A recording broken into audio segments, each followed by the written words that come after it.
Oops. Good morning, good afternoon, good evening, wherever you may be. I'm your humble host, Mr. David Null, also known as Hawkeye Two Feathers, and I greet you with the love and the honor of the infinite creator. And I do continue to pray each and every day that each and every one of you will continue to learn how to accept and receive the knowledge, the healing, the wisdom, and the many blessings in the universe. Hey Joe, what do you know? Hope you're doing well out there. This is a Tuesday, I'm pretty sure. Hey, what do you say? Almost sounds like a football cheer. Get that ball and go. Hey, what do you say? Anyway, so I hope everyone that watches this, Mossy Man, and peace back at you. Peace be to you, my brothers and sisters. Um, Chloe, I do look good. Well, thank you. Got my hair all sorted done. I look a little girly with my pigtails here. But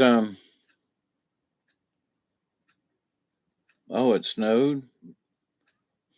Whereabouts are you, Joe?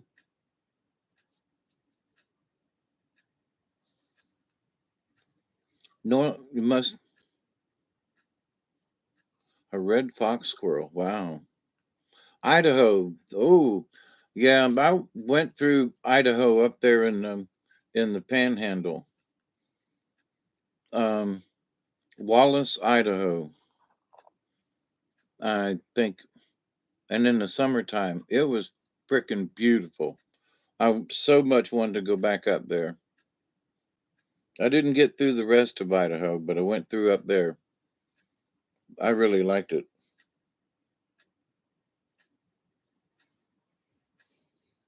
And the whole town, it was cool. So I got here for it's 317 on 418. So we got 2 more days before we hit 420. But anyway, I just wanted to smoke one in case anybody's out there wants to share a 20. But this last week, after finding out that you're in the Southwest area, Southwest. Oh, okay. Kind of sorted towards Oregon. Are you part of Idaho that wants to secede, and or is that parts of Oregon that want to join Idaho? Anyway, a whole lot of desert. Whoa. In Idaho, I never would have suspected, but okay, what do I know? I'm so lucky we don't have deserts around here. It gets dry and stuff, but when I was out in the deserts, Oregon wants to. Yeah, okay. I got that backwards.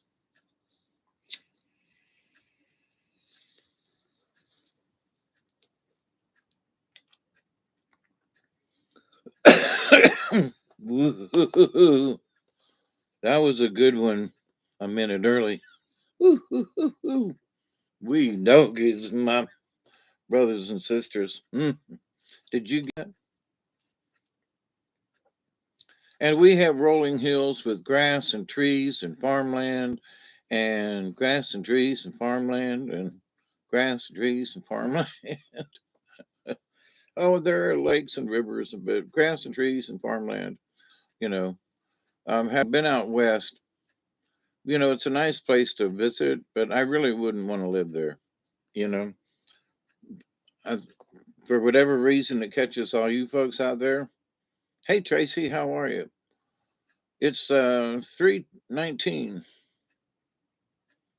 Um, at the moment, I'm making sure that I take this right here, and it alleviates the back pain. I've got 6 days before I go back for my other MRI, and it's my back issue that's sort of prompting this little story about the prison within. Because, I've had this, I've got 6 more days to go. So I had 17 days to wait before I could have, or what? No, I'm sorry, 12 days to wait. Anyway, almost 2 weeks to find out until I could get this MRI done to find out what is wrong with my back. And I can let you know honestly that there's something wrong. Um, 2 weeks ago I was putzing around here and doing fine, and now, it's really difficult to get anywhere here in the house. So this isn't a pity party show, not at all. What I'm what it has done, Spirit is always giving you lessons to learn. This one just seems to be a little on the harsh side, in my humble opinion. Like, did y'all have to do this? You know? But it's looking inside yourself. So I realized that I had to be my own prisoner. And you say, okay, Uncle Dave, what do you mean by that? Well, I had to put myself in a sort of isolation in that if I move around very much, I'm in a lot of pain. It hurts. And I'm not, this ain't a pity party, because I have learned, missed it by one. I was early by a minute and I'm going to be late.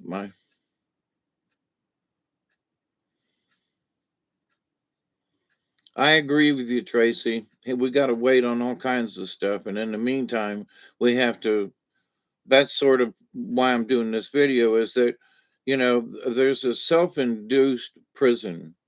Have to sit still and be calm, be patient, don't move around a lot, and wait and just wait. And I told a friend of mine yesterday, I said, it feels like I'm in a prison.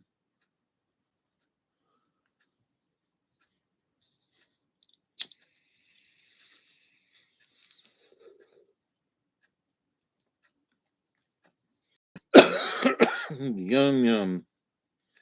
And just because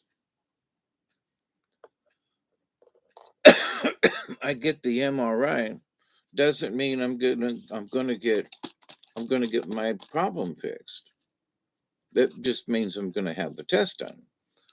So, but I have talked with some friends and other friends, and I'm on in many prayer groups.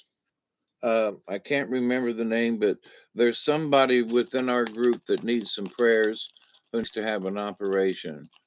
I think the name is Justin. I'm not sure. Um, you're in the waterbed just waiting. I tried waterbeds way back in the day, and it just did not work for me in any way, shape, or form. Yeah, and so I'm not here as a pity party, honestly. If anything, there's a person down in Florida that's got stomach cancer. A good friend of mine called today and said he's got to go to Tallahassee and they're going to have to do open heart surgery. They're not going to be able to do anything by this or that. They're going to have to crack him open. And he's a couple of years younger than me. We both have heart problems, but he just went through a heart cath yesterday, and now they're in the process of scheduling him to go to Tallahassee for heart surgery. So I'm a couple of years older, and I'm very grateful that my heart isn't in any worse shape than some of these other people around me. Open heart surgery. It was bad enough to have a heart cath, but survived it. It was okay. But my friend in Florida has been having problems with his heart stent. His wife's in a hospital with cancer and stomach cancer and so forth. And then other folk, there's just a lot of other folks around. It's a shame I got dealt a curveball, but um, in that we end up being your lava lamp. You're an old hippie, ain't you? Uh, My heart giving me sub problems and I can't get into the. Oh, yeah. So the visiting nurses have been good. You take your meds, but what this does is it makes you go within. I don't care who you are, it makes you go within. My buddy that has to have open heart surgery, he said, Dave, would you ever thought that I'd be having to make arrangements to have my heart operated on? We were young bucks and strong, and we did things. We worked outside, and we worked in the yard, and we worked in the garden, and we were strong and healthy. And now, it's all I can do to walk out to the garden, which I can't even tend anymore. Let alone, get anything else done. And it's sort of like you watch, in the twilight years of your life. It's like you kind of watch it just kind of slip away. Hey, Miss Pearl, how are you? So, for me, it's like I don't want to look at life as twilight years, you know. But at the same time, it's all I can do to walk to the bathroom and back. So, can I go outside and do any kind of landscaping or anything and do what I used to do? No. So, in a lot of ways, that puts us in a prison. From our point of view, we can't see out of this. We can't see a way out of our situation. And because of that, that ends up being a prison. And you go, wait a minute, Mr. Dave. Well, yeah. Some friends of mine were here just a little bit ago, and they said, well, can you walk? And I said, well, go along with me. Um, and if I get too tired or whatever, you can help me get back to the house. Or if I slip or fall or whatever, you can help me out. So as much pain as I was in, I walked out. Not a mulberry on the tree, by the way. Nothing on the ground. It's very weird. And went out and looked at a couple other plants and circled around down the yard. And coming downhill was a lot of fun with that one walker, let me tell you. And I really do want to ride it, but today would have been a good day. There's somebody on either side of me. That would have been fun. Um, but the idea, though, that despite the pain, you got to get out. You have to get outside of whatever you are inside of yourself with. There are some people who are emotionally stuck inside. Well, I can't do this. Oh, my doctor said I can't do anything, and my body's so sore I can't do this or whatever. And so you end up putting yourself in prison. And it's like, I've been in this prison, not this particular circumstance, but I've put myself in a prison many times before emotionally, and I've watched other people put themselves in a prison and they lock themselves away. And sometimes literally they shut the door and nobody comes in to visit it. I've been in this damn apartment 7+ years trapped. I understand. I the feeling of see, it's a good thing. Here, let me. I don't know if I've done this. Let me do this. I got some 100% grape juice. Let's see if it is.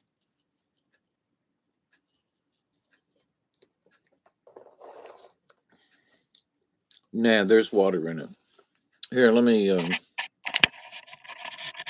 gonna do something. Let me show you around the house a little bit. Uh oh.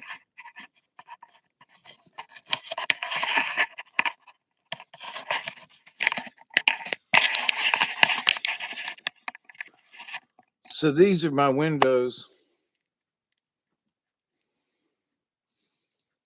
Goes up to the other window upstairs. There's all the windows, and it goes all the way up. So that's the outside of my house right there. And so this is the view from my chair, you know? So there are a lot of people who are locked inside a house. And one of the things that I had decided against, and in yonder is the kitchen per se, and the TV and stand. Hey, Witch Moon, what you doing? Yeah, so the reason I'm showing you this, now this is behind me. There are the stairs. that go up behind me, and there's more windows up there. There's Eye of the Tiger, and of course back to the windows over here. And that's the loft is up. When I talk about the loft, that's the loft right there. Oh, I'm sorry. No, that's not the loft. Oops. That's the loft right. Where'd my finger at? That's the loft right there.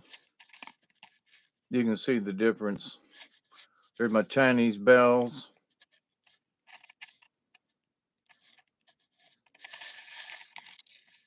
So when I stand up, I can hold on to the loft up there. There's the hawk. Where's my finger at?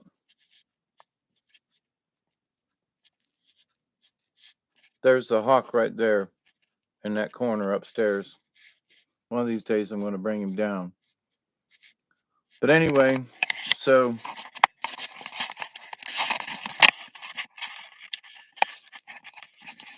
I know there are some of you are like, what's your house like?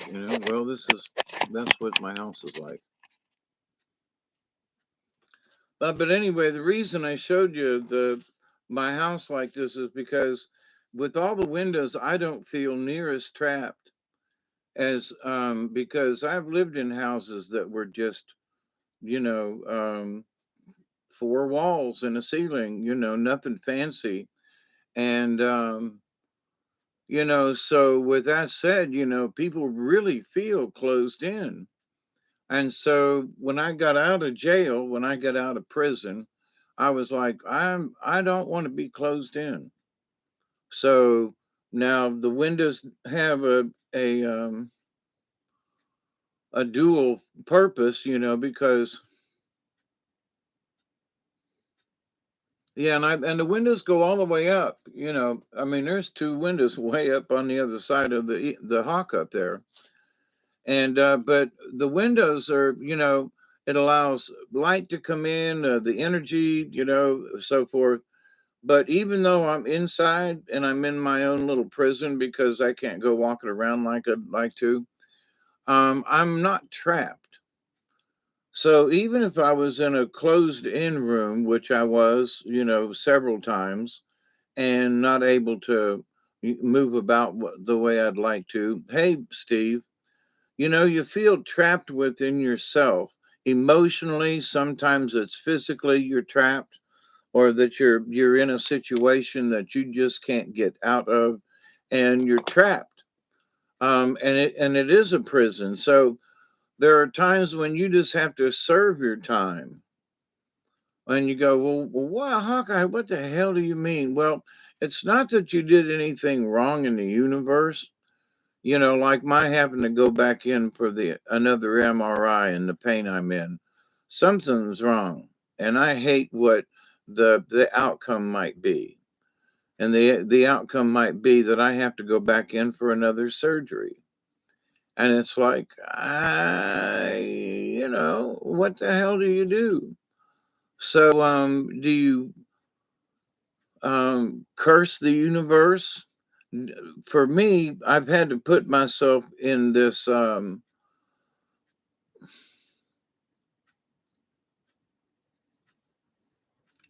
temporary prison. All right, I can still move about. It's sort of like you're a trustee, but you can't go anywhere. Somebody said, maybe it's sort of like, an ankle bracelet. And it's like, oh yeah, an ankle bracelet. Yeah, now yeah. So you can still move around your house, but you're not necessarily, going into town or doing that kind of thing. So an ankle bracelet still allows you to shoot people from your front porch. You can still be a thug. You can still sell drugs from, while you're sitting off your front porch. Never mind. That was just somebody said, so, you know, um, not old Joe, but, you know, old Parker, he got out of jail and, for selling, marijuana, and got an ankle bracelet. So he says, fine, I don't have to go anywhere. And he says, all my customers now come to me. So I can't go anywhere, my buds. If you want some bud, you got to come over to the house. And so he sits on his front porch. And anyway, it is what it is. How some things turn out backwards. Um, I hope you're doing well, Steve. I've been sending prayers out your way. There's several people, in a lot more difficulty than I am. Um, I'm just hoping what the test results are going to be. I don't. I'm just really curious. For me myself, but um,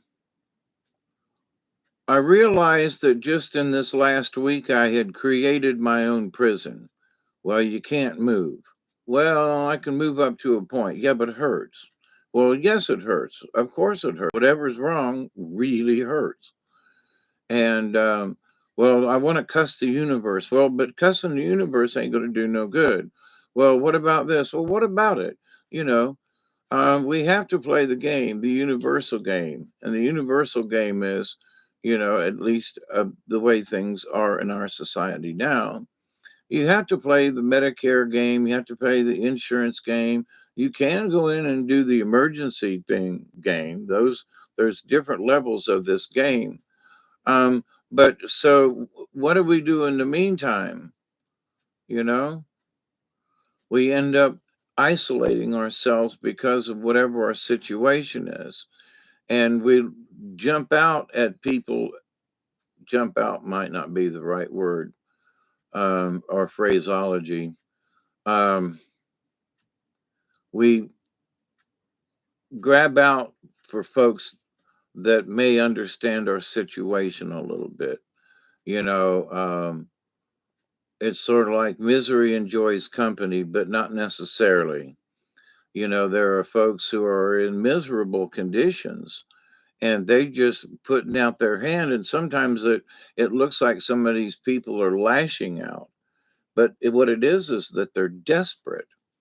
They're desperately seeking, how can I get out of this, because I feel trapped and I'm a prisoner. Women in situations that are bad, they're like, how can I get out of this situation? I'm trapped. And there is no hope for me. What am I going to do? It's always going to be like this. Well, on a day-to-day basis, things change, and in different people's lives it changes just a little bit or it changes more dramatically. But the thing is that every day things change. No matter how much you want them to sit still, I can sit here and look out the windows each day, but there are birds that come in. There are things that are different in the house. Duggar lays over on the couch, or he lays on the floor, or actually, I think he's still outside. Wait, where is Duggar? No, he's over on the couch. But so anyway, I've been in such a situation too. For whatever reason, I was sitting in a corner for 80% of my childhood. Yeah, that sucks. Hey, Michelle, big old hugs right back at you. When I was in high school, y'all have heard my story of having had my leg operated on and being in a cast for 14 months and crutches and canes and all that, as a sophomore and a junior in high school, and also as a senior. This just wonderful to um, go to school functions on crutches. And oh, come on, me and my date, we walked hand in hand with crutches. So,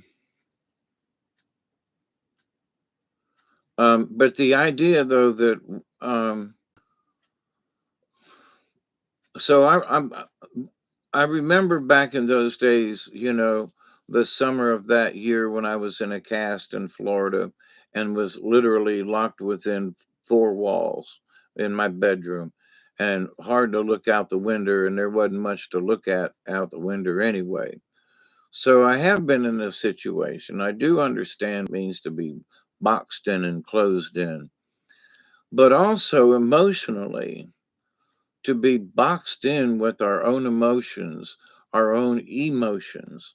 And for whatever reason, we don't seem like we can get those emotions out, or our situation is such that, well, I might have to go in and have another operation. Oh my God, who do I talk to about this? Holy crap. It was hard the first two times. You want me to do it another? That's like one of my big options here. Um, so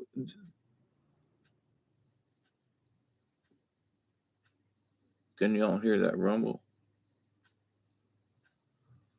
So, but what it isn't about, I'm not sitting here that this isn't about just me about this, honestly. But I mean, there are folks who are making life and death situations every day. And, inside they're locked in because whatever fears or anxieties about what's coming next, I've got 6 more days to ponder what could happen. What could the MRI show? What could the outcome of this be? What would my options be in the future? What do I have to look forward to? And it ain't just me. But my point is so you lock yourself into, oh my God, I could go into a pity party. Oh my God, there are times when I just want to cry. I just want to just cry because, God damn it, I thought I did everything right. And there are people out there who have had, um, my friend that has to have open heart surgery. He just a couple of years ago went through a cancer thing, and it had part of his stomach removed, and had to be hooked up to a bag for a while, and just and now he has to have open heart surgery. Oh my goodness.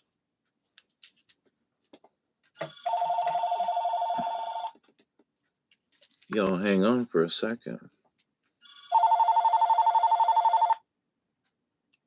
Oh, it's BS.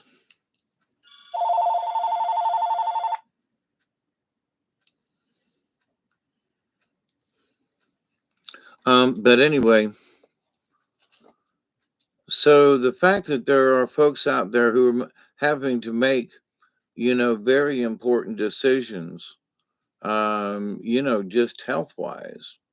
Um, but not only that, there are people who are making decisions about, it's not near as important as, making certain health decisions, but, buying a car or buying a house or having a baby or finding out you're going to have a baby or, whatever the situation might be. And so, these things, I remember when my first young and, it was like, now what? So there were emotions and things and stuff that not necessarily got locked up inside, but were my own personal feelings. And I couldn't express them the way I wanted to because of the different types of people around me, and what I might have to say might, piss a couple of people off, or, I didn't want to rock the boat in some of my beliefs or anxieties, possibly. So you keep those things locked up, and everybody's got a certain amount of, they got stuff locked up in them, you know. So that is a prison emotionally, and if that prison of whatever you're keeping locked up stays locked up for so long, then there is an anxiety that builds up, and within that anxiety it can make you sick. I went through a period where there was something I did back in high school, and I just couldn't wait for one of the class reunions when I found out this person was going to be there, because I'd been carrying this thing for 15 years. Come to find out, she's like, we were kids, we were in high school, what the hell are you carrying? Hey, Inner Richards, Sunflower, hi, how are you? Blessings to all y'all. But we, let's see, but we choose these lives.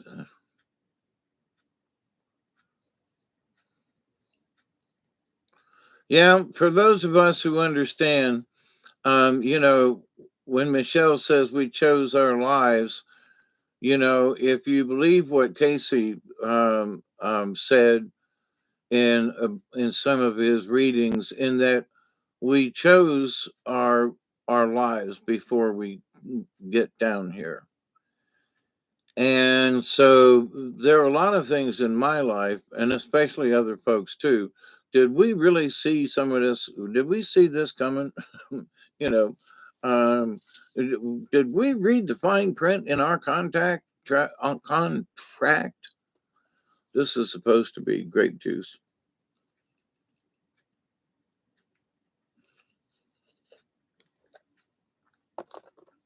So I can sit here in my prison and look out the windows and go, oh, I feel so trapped in my situation. And oh, what am I going to do? And there are, you know, my situation ain't near as bad as some others, right? But to the point though, what, what, what are we as a collective going to do? What are we going to do moving forward with any of this? Are we going to pay attention to, you know, I'm almost every day I search through the headlines, right? And everything is still Armageddon. Now, a couple of years ago, we are supposed to be dead by now. 2023, there was supposed to have been a crash with our money. Everything was going to be this, everything was going to be that. And here we are in 2023 in April, pushing on May, which is pushing on half a year already. So we've already been through a third of the year, a quarter of the year at least, but you know, working on a third of the year now as we get towards the end of April. And you know, all of these things that have been prophesied by all these people have not yet happened. The spaceships have not yet landed. We have still not had a lot of these things that were supposed to happen have not yet happened. And so, hang on a sec. Hello? Yeah, but hello. Never mind. Anytime you hear that little click before a telephone call like that, it's um, somebody trying to sell you something. Perhaps we did read the contract, but didn't understand the material. That's a very good point. Very good point. How does one decide color to a blind man? Um, Having worked with a couple of blind people back in the day, that was a very interesting thing. Because it was like they could actually see colors, but it was through their third eye. So they could perceive, look at that, see that ocean over there? Well, and so in their third eye, they could see the ocean. And the person would say that ocean or the lake or the river is blue. So in their mind's eye, if they could vaguely see grays or whatever we would interpret it, if we said it was blue, then they would say, okay, anytime I see that hue or that whatever, that's blue. So they learn what the color blue is because they might not see blue. They but because we say, "Oh, look, and the sky is really nice and blue outside. It's a beautiful day outside." That short walk I took hurt me, but it was really grateful. I broke out of my prison, you see, my self imposed prison, and took a short walk. But so you look up at the sky and you say, look up at the sky, um, um, Butchers Golly. Hey, that way. How you doing? Much love to all y'all. I agree with you, Joe. We read the contract and we saw the fine print, but it just didn't register, you know? Because, you know, it's like when Mother Mary talked to me as a child, she said, you know, I'm going to call upon you to do this thing. And okie dokie, but I'm understanding what this thing meant now that I'm here after all these years did not compute. Even though I was aware of it, it did not compute.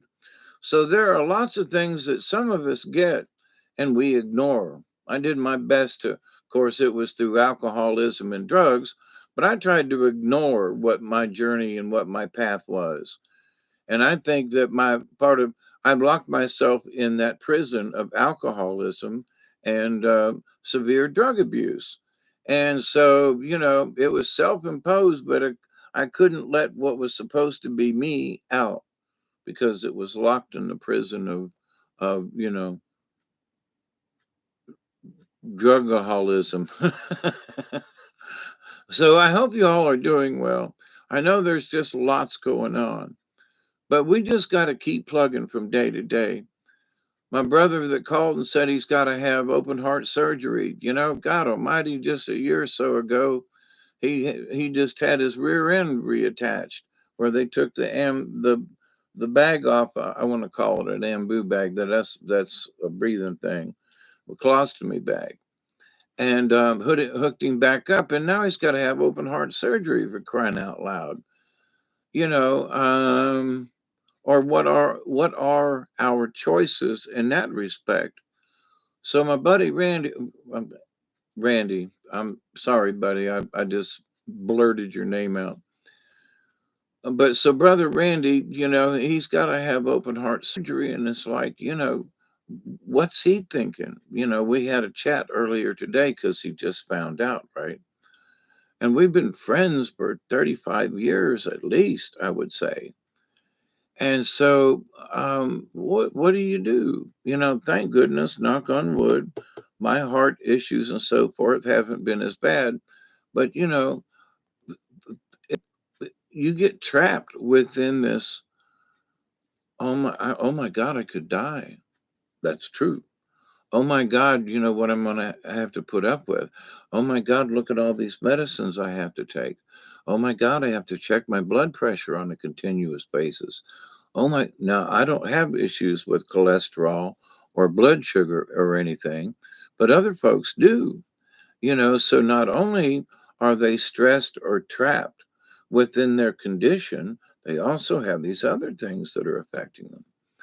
And so that affects our brain thoughts because now we're trapped within this. I've got pains, I've got issues, I have trouble breathing, my heart was racing. I've had to call the doctor, they had to take me to the ER. Now, I'm not talking about myself in this instance, but there are other people. So, in that, they have a difficult time. So, but what about emotionally? Now, there are folks who are wounded emotionally severely.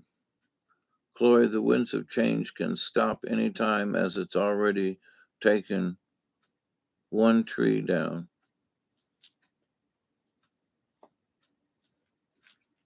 Yeah, I think the winds blew all of the huckleberries, not hawthorns, anyway, out of my tree.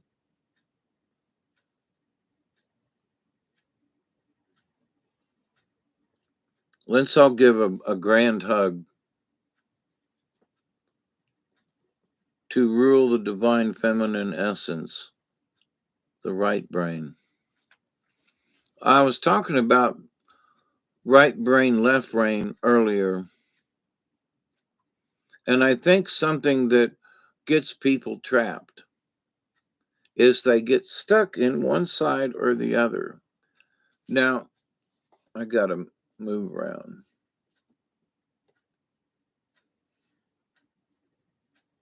It hurts. You have to play patty cake. So, this is my right hand, whether I don't know what hand it is to you. But right hand, you must cross the midline, the median, median.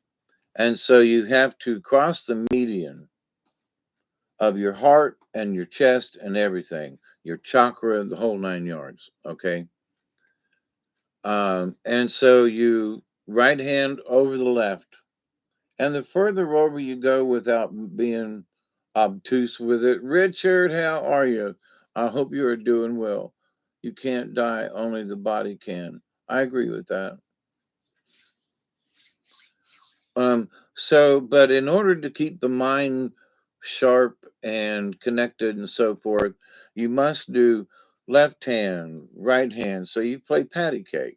And one of the things that the physical therapist has done is to have me stand up and play patty cake with them. So it's up, it's across over here, it's down here, it's over here, it's over here, it's over here. Now I can do it without them, but I learned many years ago, because of brain damage and so forth, in order to keep the brain stimulated, we must continue to cross over, right hand over to the left and left hand over the right.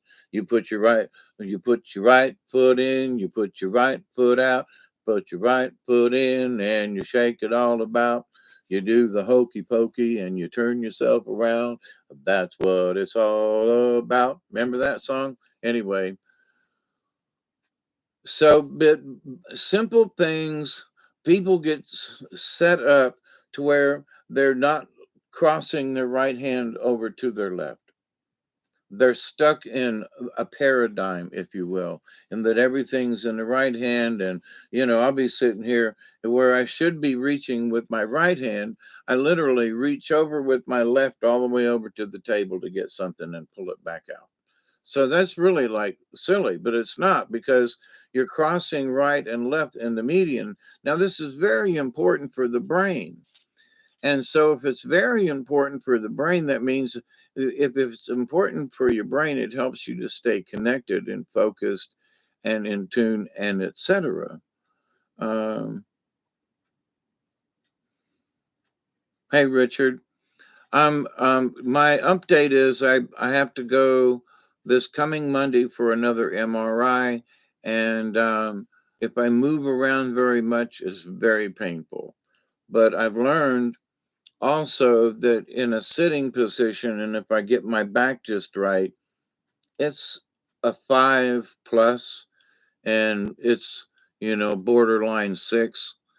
And if I do the hokey pokey and turn myself around, that gets painful. And what time is it? Just for Oh, it's almost 4 o'clock. It's 3 o'clock my time, because I don't the hokey pokey. Haven't heard that. Yeah, and for some reason it just come out of the dust pile. You're not you're not the body. You're in the body, just like when you get in a car. Yep. Um. And I was talking with somebody, well, the last couple of days about pain. And they said, "How are you doing?" I said, "Well, the pain is still there. It doesn't go away. I can get in a position to where I close my eyes and I go into the pain." Now, what?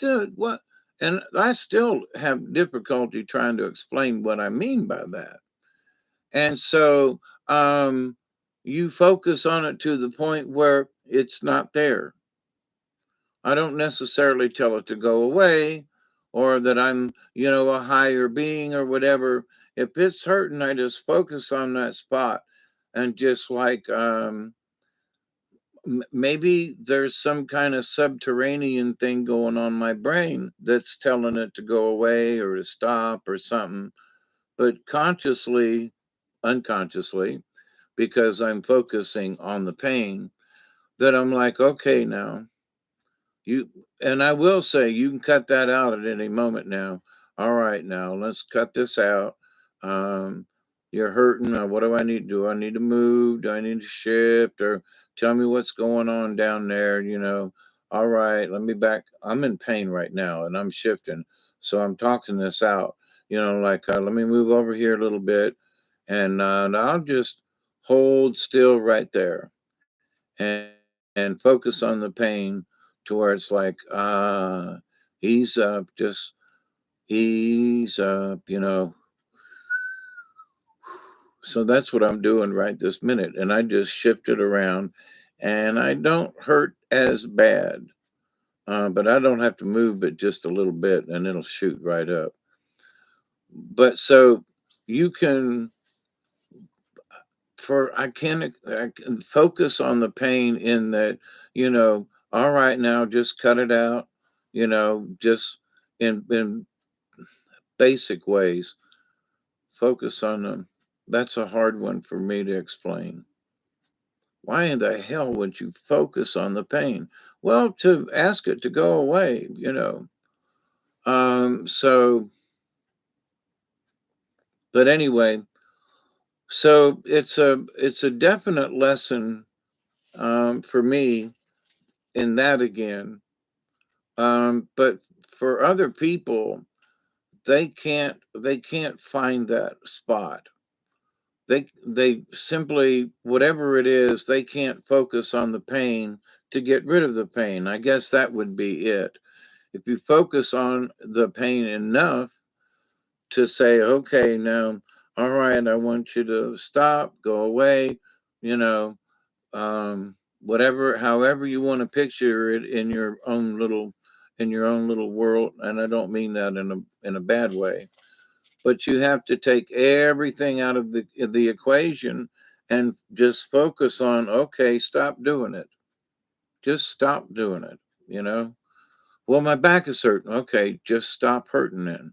What? Well, maybe I need to move over. All right. Well, but ow, it hurts, and oh, my back, and oh, what am I gonna do? That ain't gonna do you a shit worth of good, right?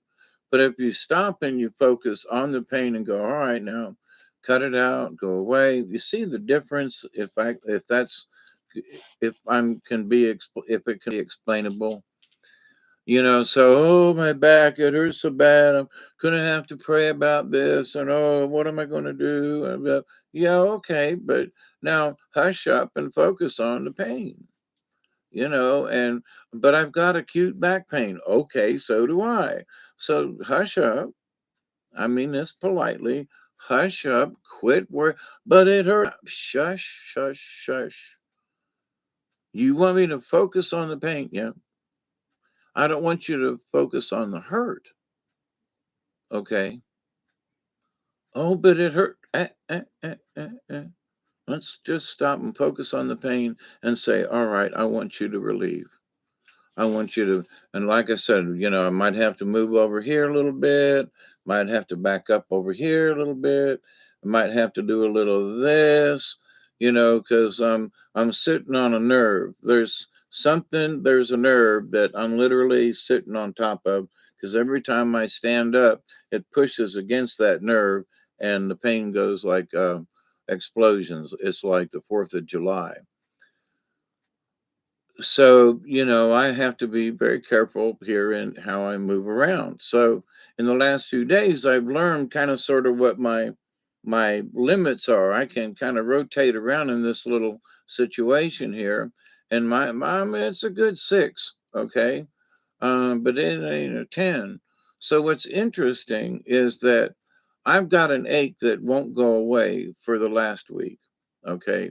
Not bragging or pity wise. I'm just stating a comment. So, but in that length of time though, that pain, that hurt has become dull. Well, I am null and void. So there is that. Oh, it's 5 minutes after 3 Central Time. I was pulling 70 pounds.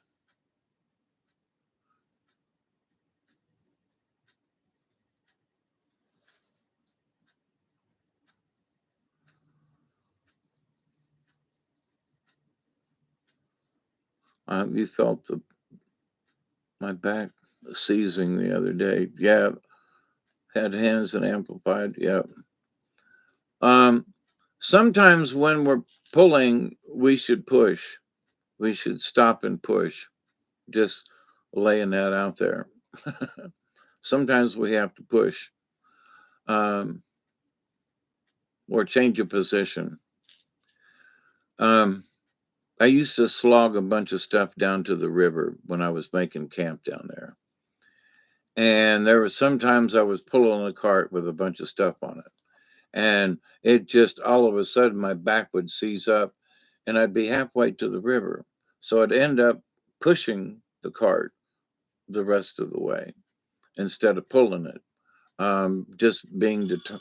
Just being determined that I was going to get there with my cargo. Name unavailable 470. I don't recognize this. Hang on. Hello. Hello, this is Margaret with the U.S. Department of Economic Impact Assistance. How are you today? Not very well, and you? Okay, I only need a moment of your time. I'm actually working on getting some important information over to you about the new economic impact debt elimination and alternative loan program. The economic impact loan program has been designed to condense altogether your credit card debt by putting it into a non-collectible status. I don't have any No debt. upfront cost to join the program. However, the window for the special enrollment period will soon close. So I was wondering if I could get that over to you just for you to review. Would that be okay? I have no debt. So Okay, please hold a minute while there you go. Sammy says sometimes a shaman needs a shaman. Native preferably. Yeah, that's absolutely true. I agree with that. Um, but sometimes that shaman comes in strange ways, like in the dream time. And I don't know if it's because I'm getting older and these drugs are affecting me differently, but I have seen some things in a time shift, if you will, and then come back into this reality and look around and go, now that was just dang interesting. Almost like living another person's life or certain instances, and you come back out of it and you go, no, what the hell was that all about? It's like you were in an episode of Pick a Show, you know, and you were a certain character and you played that part. And there were other people in there, that you recognized, but they were playing parts too. So, but anyway, so it's been an interesting, later on in my life, kind of looking at some of this stuff and going, I'm not even on drugs. Well, other than my smoking, you know,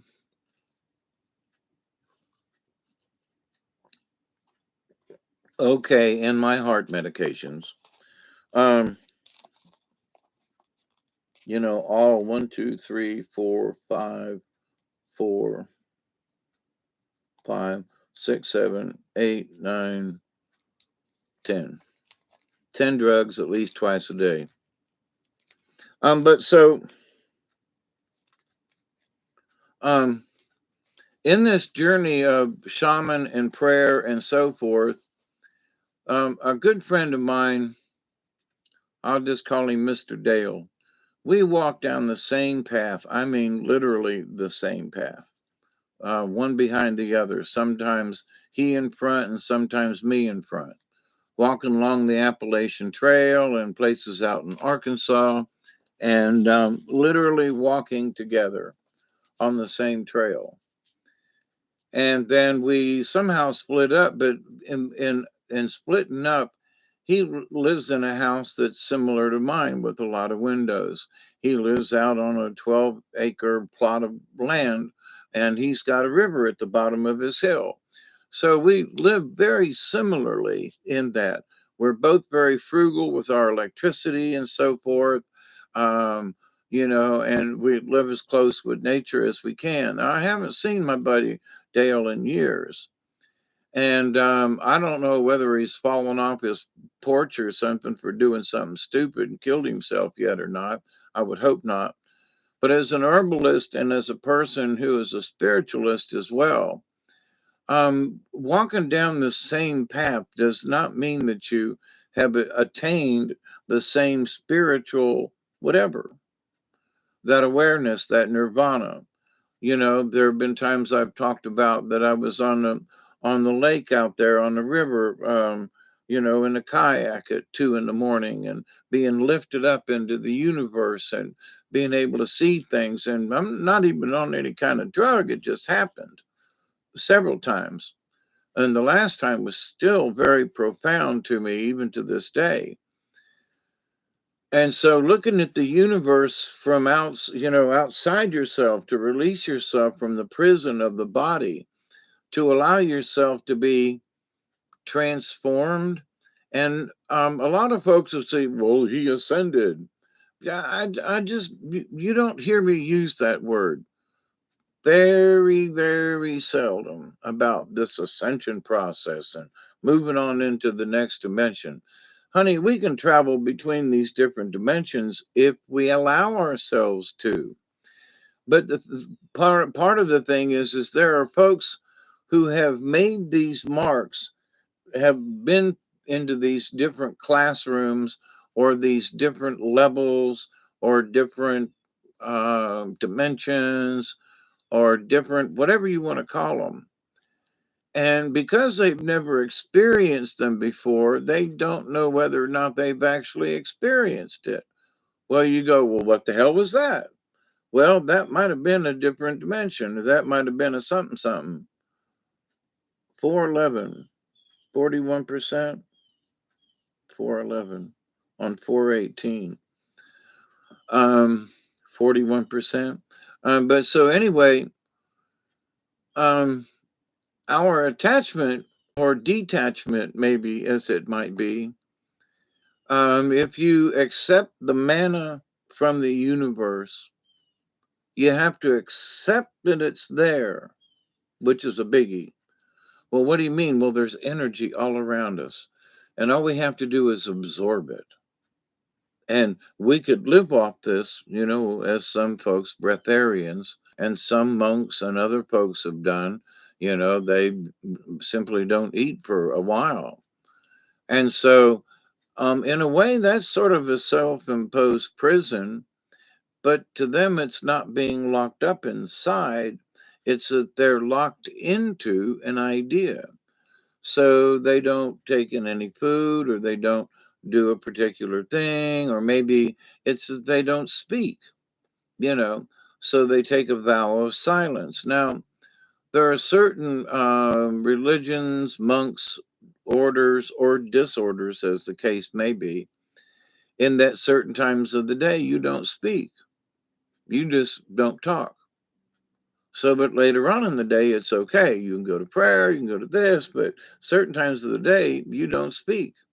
And that's your offering, because when you speak, if you're speaking all the time, then you can't listen. So you have to shut up. So there are times when, I'll be talking to Duggar even when he don't want me to be talking to him, just because I want somebody to talk to, right? So, but then there are times when I'm just quiet, you know. There are times when I don't want to lift the lid on this computer because I don't want to, I know it's going to make me want to say something, and I go, nah, I keep that puppy closed. So, but anyway, in this race to understand ourselves, because some folks are like really in a hurry. Well, after 70 years, I realized that, some of this stuff you just can't hurry. You just, you can pull on it, you can push on it, you can curse at it, you can slap at it, you can throw rocks at it, you can hire somebody to move it for you. But if it ain't meant to be moved, then it ain't meant to be moved. Now, the trick is, do you leave whatever you feel is so important that you must drag it behind you or push it? What time is it? We got 6 minutes. I'm going to cheat.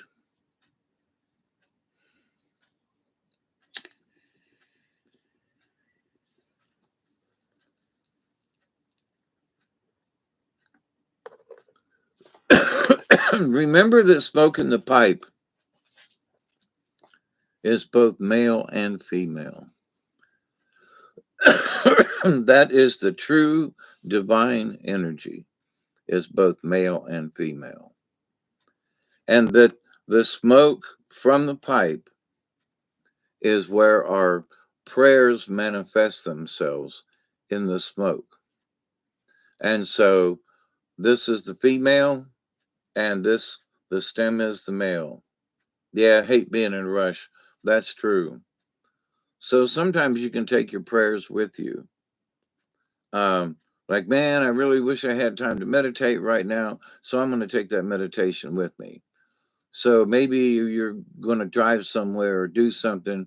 So, maybe you normally listen to the AM or FM radio, or you put in a CD or something and you're juking. So maybe you turn that off and you meditate and you just, I'm just going to drive and I'm going to turn the radio off or whatever, and just allow the sounds of the traffic or not or whatever, but so that you take some silent time.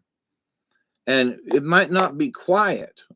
There might be traffic around you, or the sound of the motor or whatever, but that you have specifically said, I got 4 more minutes, that this is going to be quiet time. So to your brain and to the universe, you have agreed on this time. And it might be a 420 thing. You say, well, at 420, I'm going to smoke my bowl and I'm just going to be quiet for a minute. You know, that's what we used to do, is you sit up on the hill and watch the sun go down, or go outside and watch the birds at the bird feeder, or just whatever, right? And so this is also allowing yourself to get out of yourself. Because if you take the time to go out and watch the birds in the bird feeder, you release your inner self to take a deep breath and go, ah, I'll go, all right. Now, whether it's 420 or not, that's not the point. But if you're doing a 420, along with going out and watching the birds at the feeder, or whatever it might be, if you can't get outside, then think about something outside, or try to get to a window or something, and it makes a difference. How you been doing, Richard? I was thinking about you the other day, and I don't have a clue what it was, but cheers to all of y'all. But so when you make the decision to think better thoughts, so when you go into the pain and you get yourself ready and you go, okay, I'm going to ignore it. I'm going to smoke me one of these, or two of them, or maybe even three. Who knows?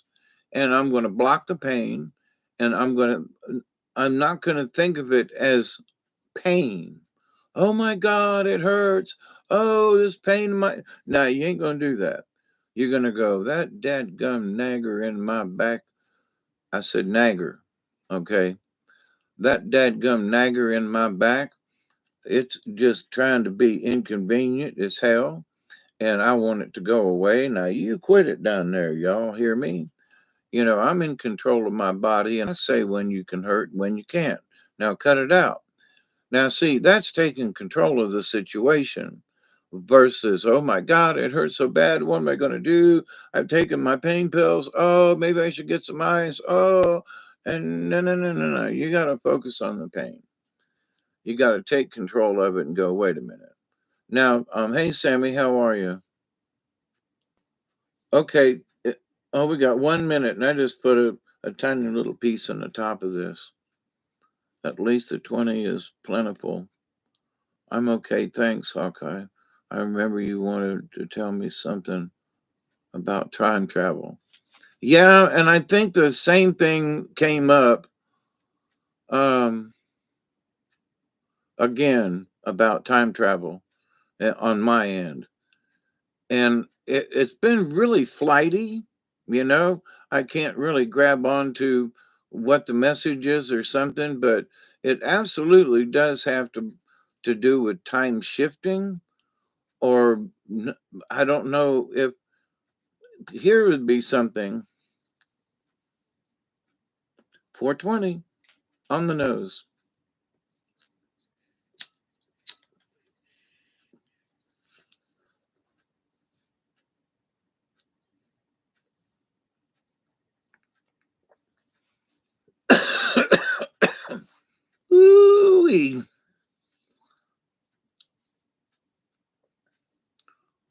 we can decide whether or not we heard or not.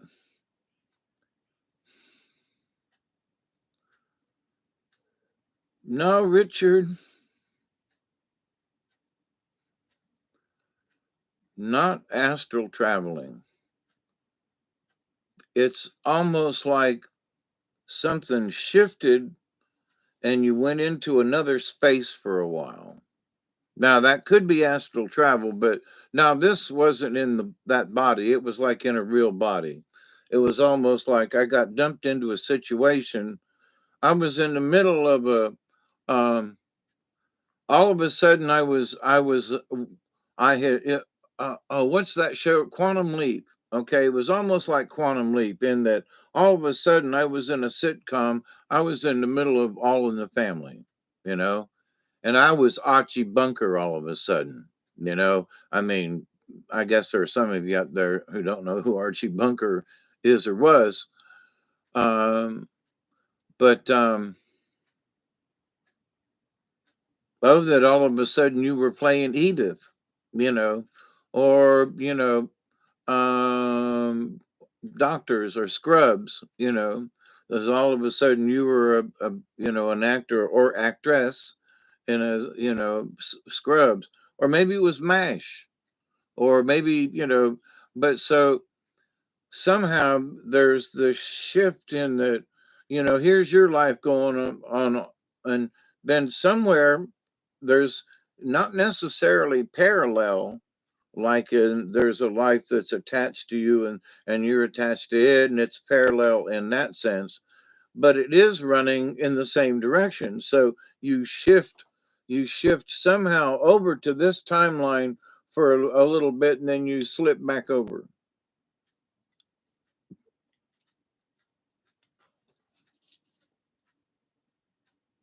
Yep, that's about best I can do.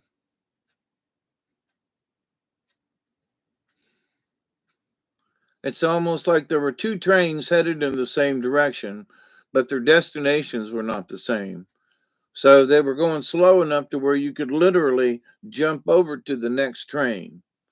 They had 30 miles to go, and they were parallel for that length of time. So you jumped over there and saw what was happening, ate in the dining car, watched a movie, and then back onto your train. So there wasn't a shift in time, but there was definitely some kind of timeline shift where you were in the other area. I mentioned Quantum Leak and D Ocean Swager's chat yesterday. You understand that? Okay. So, but my reference to the trains is only in what I mean about the shifting. So, in the shifting of whatever was going on, and this happened two or three times, um, and I still, I feel somehow attached to those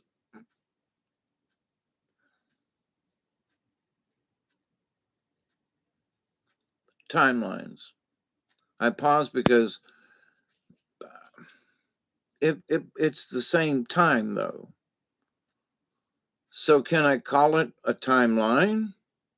Because this train and this train going in the same direction, but so is it a different timeline? Is it really? Because time didn't shift. I shifted during the same space in time, the same length in time, as far as the clock is concerned. So, but is that a timeline? What's your opinion about that? You know, so I'm going to use the word timeline because I don't have another word to use at a parallel line. But they weren't parallel because they weren't similar. The only thing that was similar was that they're going in the same direction for a certain length of time. Is that a change in timelines? You're borrowing You're switching over to see what another one's like. You can change tracks anytime you want, free will. Understood. But is it a different timeline? That's my question. Would you consider it a different timeline? Because in one way, I would question that and go, well, because time hasn't changed, is it a different timeline? Because you're going in the same direction and nothing has changed except where you're standing, you know. Now, what about the other timelines where I'm still being abused? How can I help that other me get out of despair?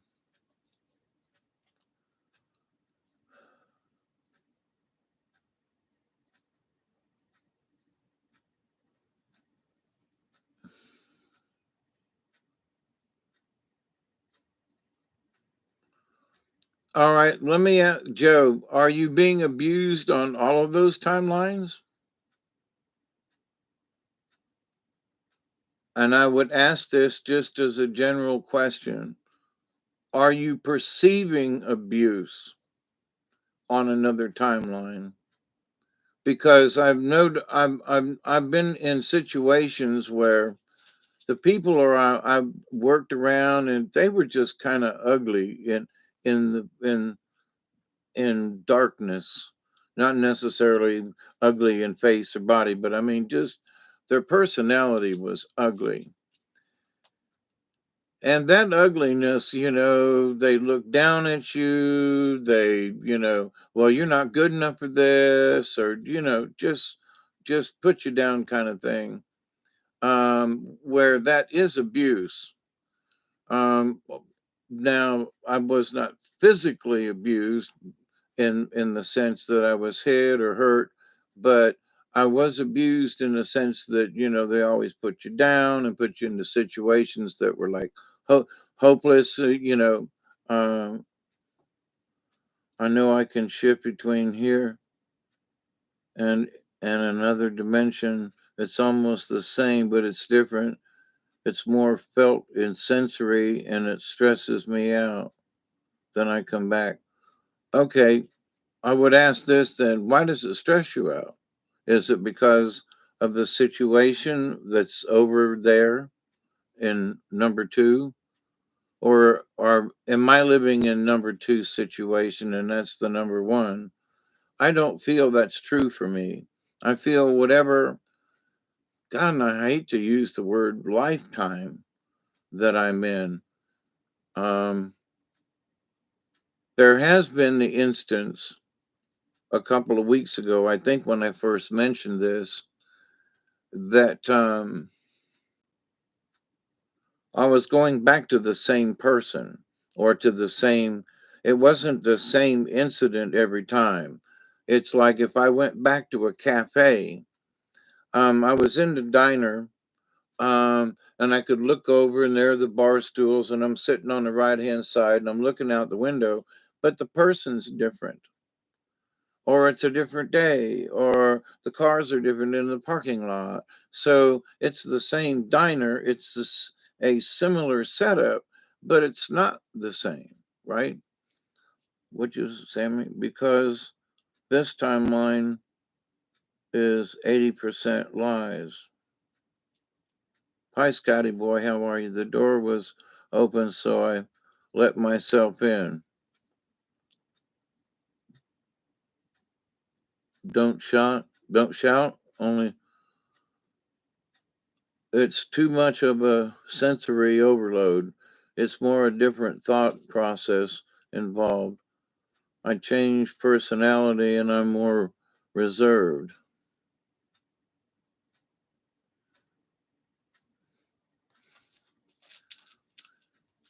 Since I'm in similar situations but never the same situation, and the scene changes or progresses, and I don't seem to have any outcome as to what is going on. It's like this is just an example. Somebody, they're playing ball, And, I'm rooting for a team, but I don't have any outcome as to who's going to win the game, you see. I root for one of the teams, and somebody I know is on one of the teams, and I'm rooting for them and the team. And I'm rooting for the person who's standing next to me, and we're rooting together for the team. But so then I'm out of that scenario. But I, I don't, as they say, I don't have a dog in this hunt. Um, but at the same time, I feel that my contribution to that is valid. But did my shouting or cheering actually affect the outcome of the game? You know, eh, maybe in some instances, Charlie looks over and waves at me and hits a home run. Maybe.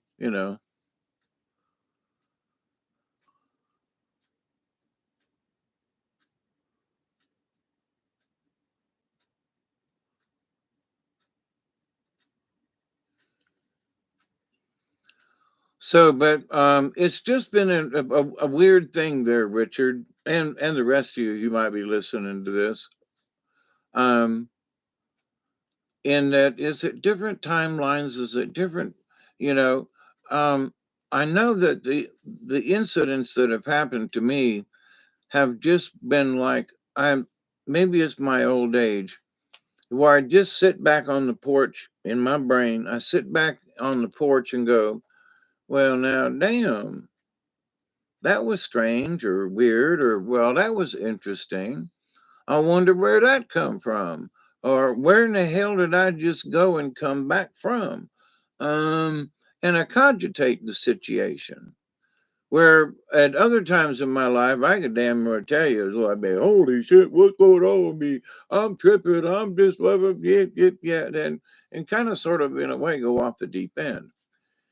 And I realize now that that just isn't necessary. But some of these things, and they're back when I was early on in doing a lot of LSD and mushrooms, people were going to like, well, when you get older, you're going to have relapses and you're going to have flashbacks and you're going to have all kinds of stuff. And so I would my part of my brain wants to go, has got anything to do with it?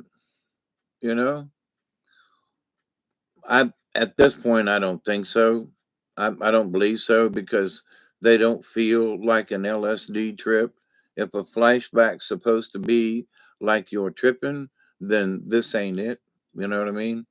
So whatever it is, it seems to be very organic. Now here would be the thing. Am I experiencing another dimension while simultaneously being in this one? So my awareness is here, but there's also another awareness in this other dimension. Now, the reason I speak of this is because supposedly in the shaman walk, that as you learn how to be spiritual and to walk correctly as much as possible, or maybe all the way possible, that you are able to be in two places at one time. But this seems to be uncontrollable in this other time or other place. And I would suggest that it's maybe another place and not another time. Um, that the timelines are similar with both experiences. So you're just in another place doing something. You're operating a jackhammer, looking around, going, "What the hell? How did I get here?" Well, this is neat. And you operate the jackhammer for a little while, and then it's time to come back, and you're like, "Whoa, okay, that's interesting." Make a different choice or a different route, even though it's going in the same direction, having different options and accents. Yep. There are two or three train stations on this imaginary parallel thingy, and they're both going through, and I'm going to just use towns around here. They're both going through Megs, because there is a train track that runs through Megs in these towns. But anyway, and it used to be the only train track down here back in the 1800s. So, but anyway, so from Thomasville, they're parallel all the way up to Troopville, and now they're up to Meigs, and now they're up to Oclockney, and now they're up to Pelham, and now they're up to Camilla, and now they're up to but once they get to Albany, they split. So they're parallel for quite a few miles, right? So they have that in common. But then when it gets to, and it's not necessarily a split because they're both running on this um, um, same speed, same direction, everything, right? Until they get to a specific spot or a specific time, if you want to go there. So, are we imagining things? As a shaman in training, it's curious to me. It's like, am I starting to dip into this other realm? Is this part of my training? How do I understand this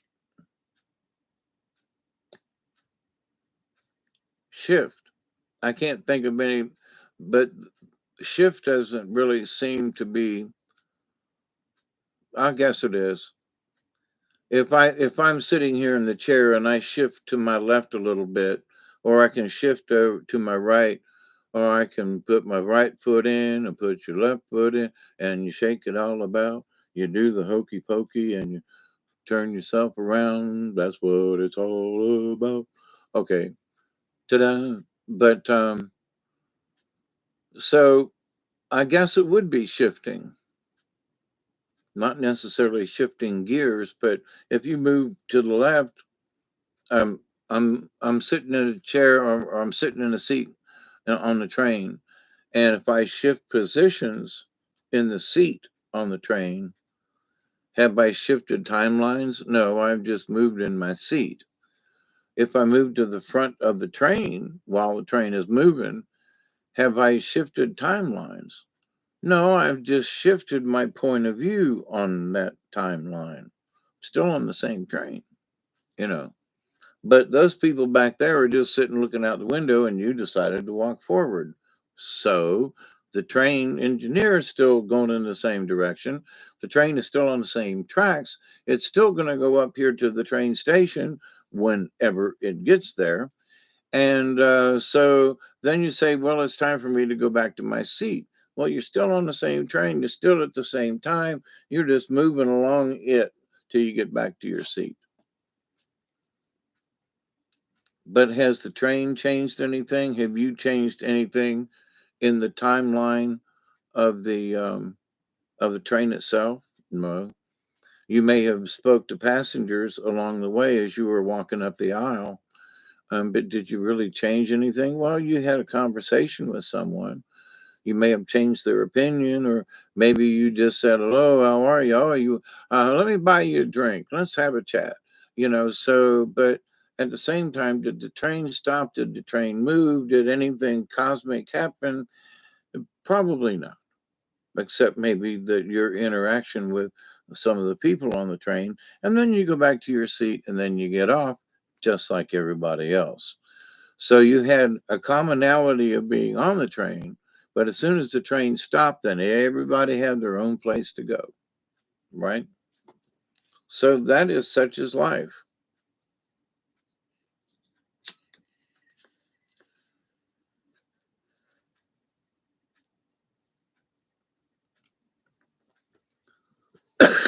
And this is all connected because you can be a prisoner on the train and feeling that that's the only place that I can go. Well, the destination of the train, the destination of the path or the track or whatever, that the train is on, once you get off though, then what? Your options are open. Now you can keep yourself closed off and say, well, I've got to get on another train. Or maybe I should have not come. I'm going to go back to the same destination where I came from. I have decided not to this is too confusing, and I want to go backwards. I want to go back to where I started from. And there are folks who do that. And sometimes they go back for where they started from, but with a different perspective because of the people they met on the train. And maybe it was the train ride, okay? But they're still on the same track. They just have to go back and try it in another way. Well, wait a minute, when I was back at the home base, there were options there. Somebody offered me a job while I was there at the station. They said, if you ever come back this way, I'll give you a job, buddy. And you go, well, wait a minute. Let me turn my head around and go back. Because where I'm headed, I don't know if I got a job or not. I don't know what my thing is. But if I go back to where I just came from, there are people that I know. I might be able to get a room. I know where the Pizza Hut is. I know, So you go back to where you're comfortable and you start over. And you go back and you knock on that door, and the person says, sure, I'll give you a job, no problem. So, in that, you may have backed up, but you actually leapt further ahead than if you had stayed at the other train station and tried to make it. The trick is there is no train, it's all an illusion. I'm just using the train as a metaphor, Scotty, that, whether you decide to actually be on it or not. Well, I know of this translation and supposedly go to it, give or describe where I want to go, but I've never actually got on or rode on this train. I just end up where I'm at like a snap of the finger. I'm just using it as a way of thinking. Are you actually on the train? No. But there are folks who live in New York and Boston and places where they take trains. And so that could actually be, a true statement for some of those people. Uh, uh, now there's an epiphany. I could be a prisoner of an experience, or I could move on. If I die on that other timeline, so be it. Well, if that's your role, maybe, you know, I've been getting 11, 20, yeah, about 3 years. I feel my deceased mother around me, sense her and other family. Yeah, but what do you do with that? You feel them around you. And I don't mean this badly, Richard. I think you've been around me long enough to know. So what? Now they're around you. That's great, but so what? What does it do? So what? And I mean that just so what does it mean? I don't mean that in a snide way or a dissing way. Uh,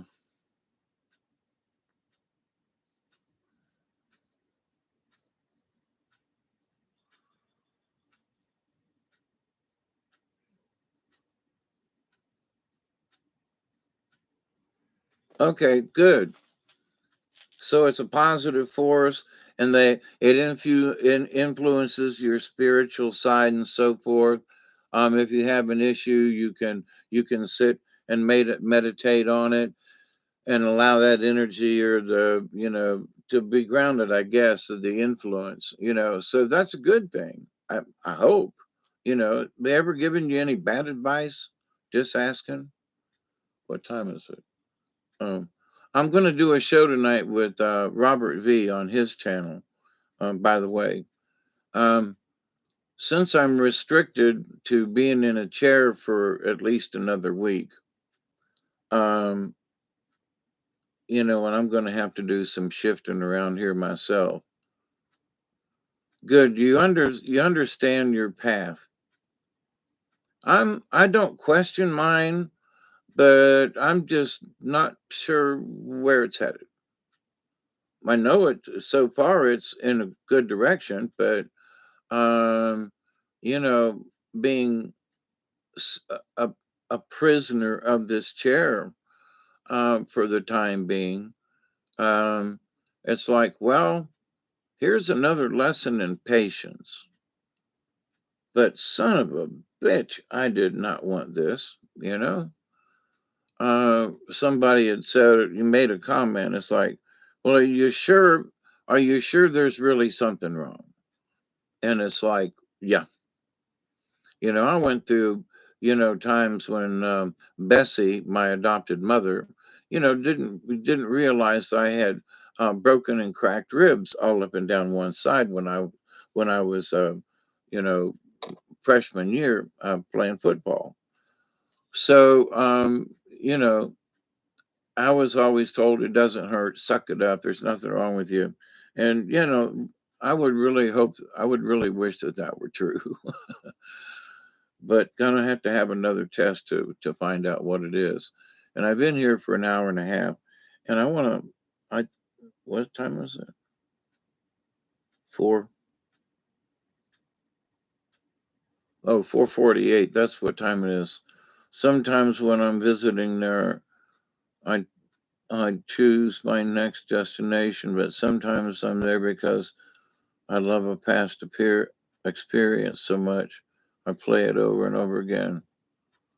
Richard says it's positive, but I'm afraid I'm doing something wrong or being warned of something coming, but I don't know what.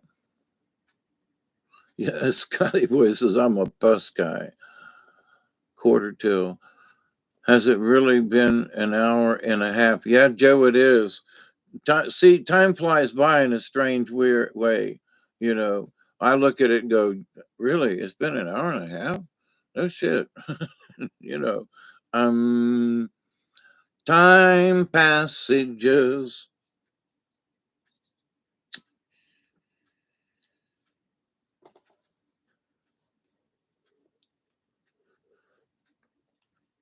So, but here's an interesting thing, Joe. We have been here for an hour and a half and have experienced this hour and a half worth of time. And it really doesn't seem like it's been an hour and a half. It seems like, maybe an hour, but it's been an hour and a half, really?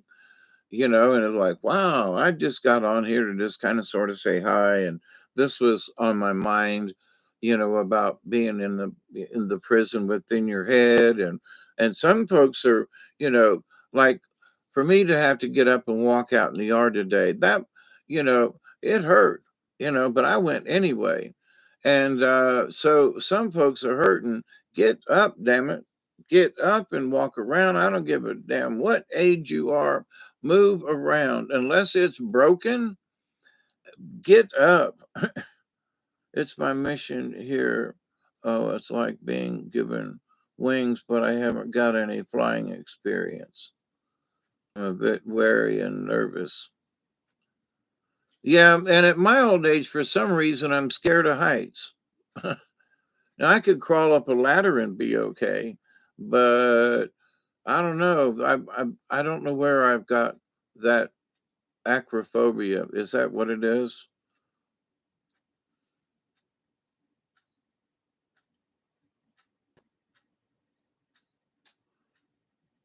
Al, um,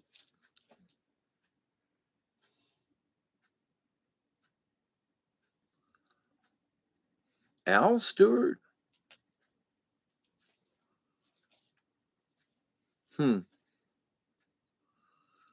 Well, when you're meditating and you in the astral plane, there are times when um, sometimes I haven't taken on any form at all.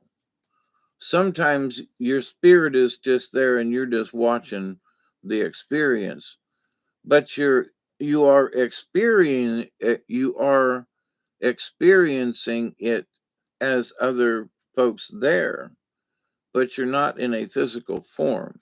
It's just your essence there. But you can feel it, you can feel the people around you, and it may or may not be that people know that you're there, but you are a part of it because you're there. Um, and then there are times when it's like, you're talking with people and interacting, and they obviously know you're there, and you're in some kind of form. So, but both of those times have been astral type of events. So it's like, which form are you in? If you're out there in this other awareness, that would be a good way of putting it. I was, in a different awareness the other day. I just got picked over and was over here, and I'm happier hanging on a tree than 5 feet on the ground. We can't take off seriously for real. I just asked and tried 2 days ago.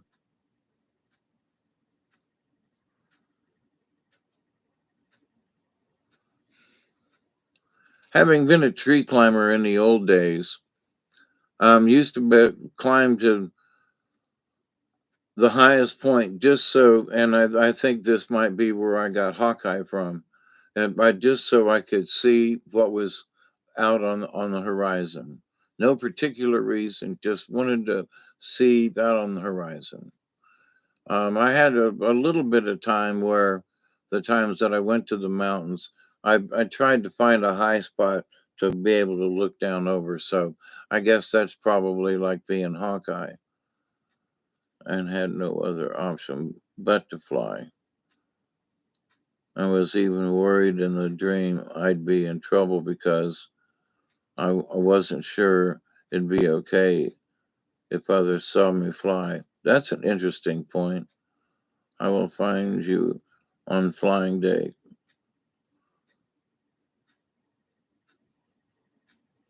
Mostly coconut trees. Um,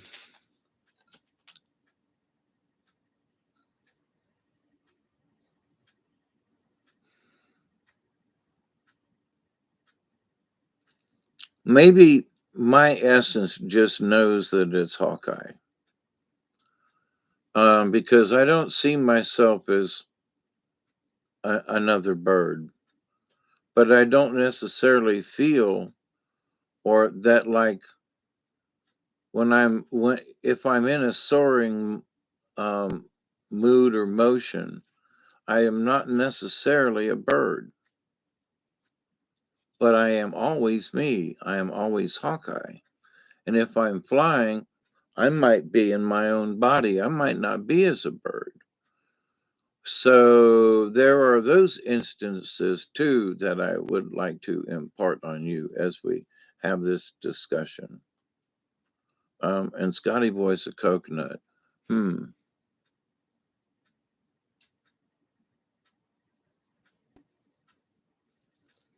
I can feel like I've got my head and my shoulders and my arms, but not necessarily my legs or whatever.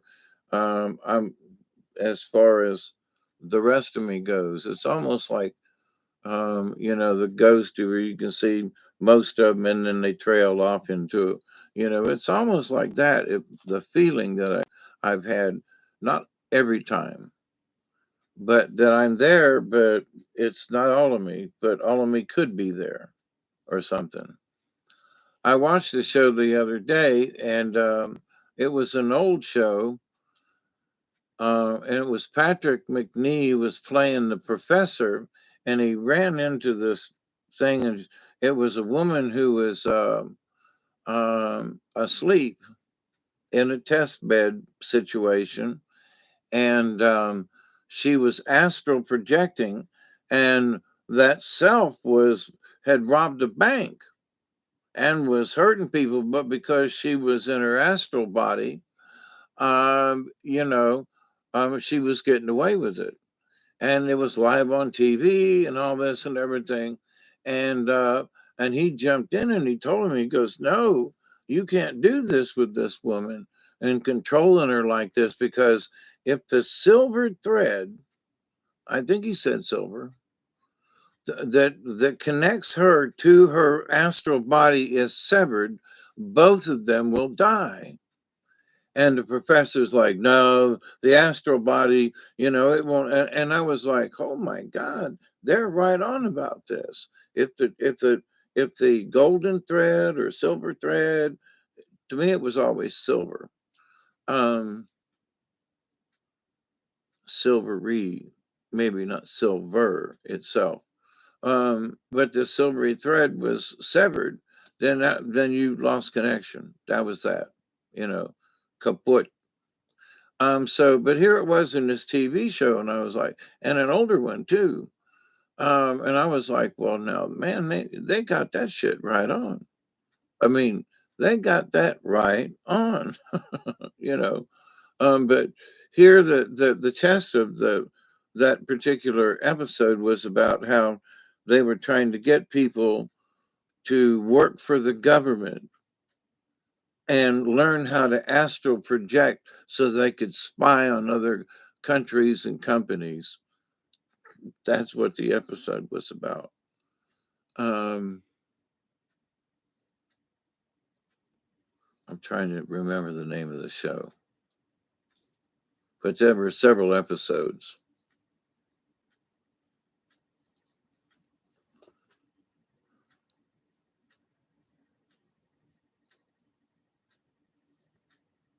Nightman, and it was about a guy who got struck by lightning, and he had a certain amount of clairvoyance, and he could hear um, um, sort of like mind reading. But anyway, the fact that they've had several, I wanted to find out what it was about, but them talking about certain things that right on about the astral projection and how they portrayed it, and the silver thread, and it's been amazing, and it's an old show, but I've been amazed at how accurate they've been with some of their terminology and um, their handling of certain circumstances, and um, how the fact that they even were using astral projection and what they were talking about in an episode like that. That I thought that was, back in the day, that was kind of risky to do, but they got away with it. So all these years later, I can look back and watch some of those and go, I'll be dog, you know. Man, the phone's busy today, ain't it? Nope, sorry. Put an end to that. So anyway, in your lifetime though, there are people who are like, this isn't really real. Well, yeah, it is. My windows are real, and yeah, there's my walker's real, and yeah, the computer's real, and yeah, I look at y'all and I bet y'all are real on the other end. Uh, like Superman, not just like that. Yeah, I got a landline. Yep,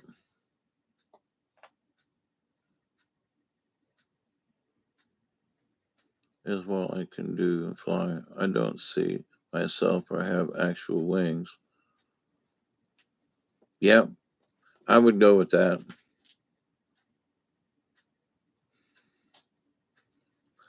Some instances is like I'm just there, um, watching a scene, or sometimes being involved in the scene, but I'm just there. How did I get there? I'm just there. I'm watching something.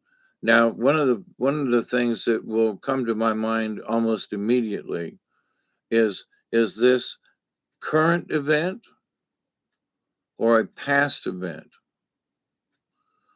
So, or is this an event that could happen? Um, so as I'm in it watching whatever, I want that's one of the questions that if I'm aware of it, then I want to know past, present, or future. Is this event that I'm in, is it a now event? What does it feel like? Is this a past event? So for those folks, and always see if you can find a clock.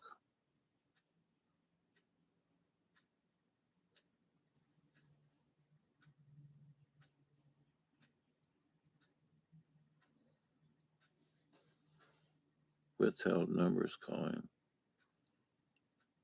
No, actually, yes, I guess that would my local extension here in South Georgia.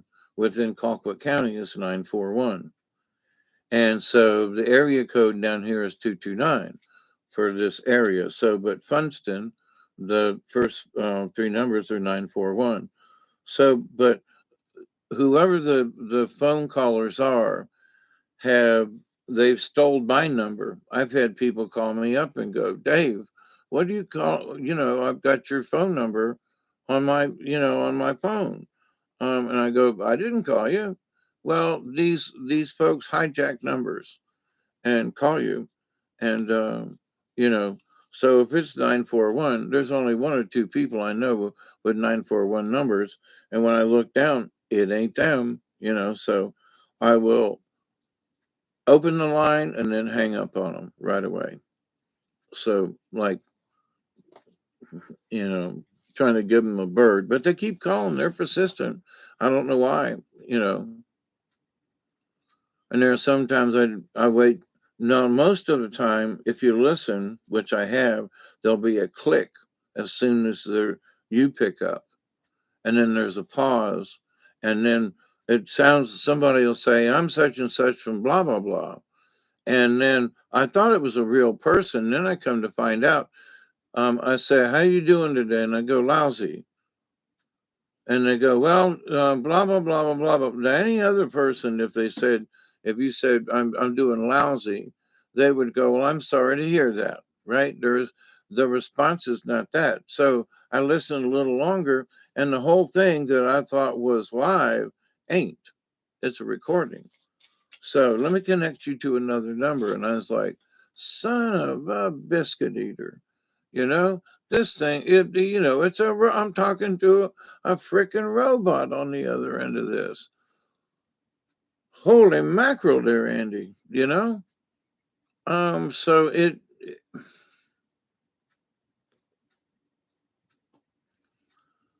they even had his name, and it sounded like he was some kind of a Hindu type person. He was talking like this, and Mr. Nola, how would you like to be here? And I was like, what the hell, you know? But then it was anyway. But now it is a recording, and they're stealing the 941 extension here in Colquitt County to call local folks and harass them. It sucks.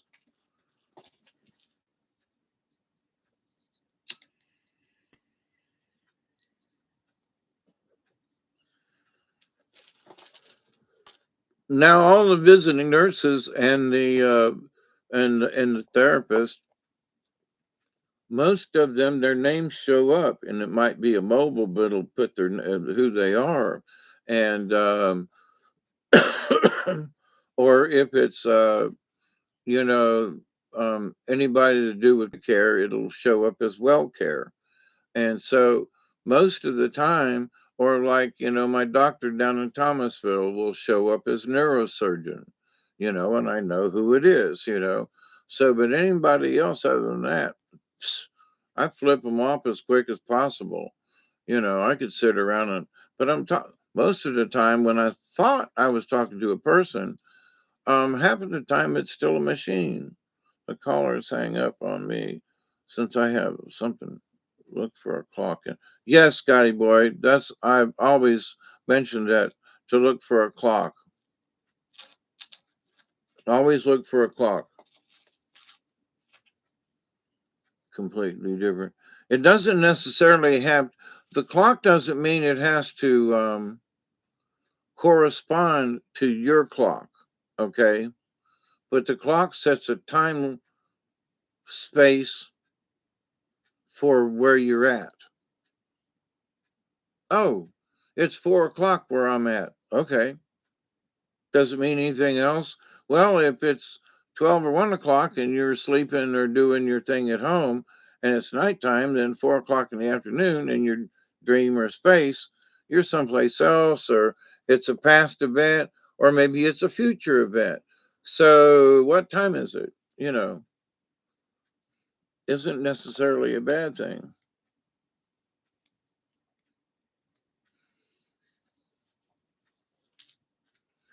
How do you explain the unexplainable?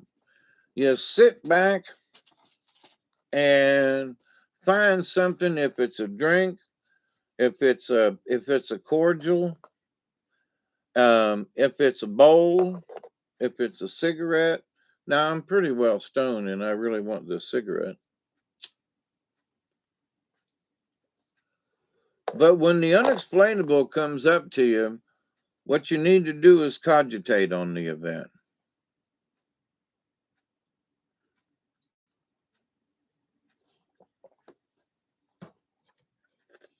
Because everything in the universe has been explained. You just may not understand it. Or me either, okay? So you just take a step back and you put your feet up on the stool and you go, hmm. And for me, I look up and I go, well, gang, what do you think? And sometimes there's little things back and forth in my head, and I'll hear little voices talking about, well, Fred, it could be this. We could all gather around the table and talk about this. But Fred, you got some damn crazy ideas. You said something about it was an alien spaceship. Now, come on now, Fred. You got to be able to do better than that now. An alien spaceship landed in the yard. And that's the reason why you had to poop all over yourself the other day. And that's why the dog won't go outside and the cats have all run away. Go, come on now, Fred. It can't be like that now. Well, what you talking about? There's a spaceship out there. Come on now. Well, there are explanations for all kinds of things, but sometimes you just have to sit back and cogitate the situation. Are you sure, Fred? It was an alien spaceship, huh?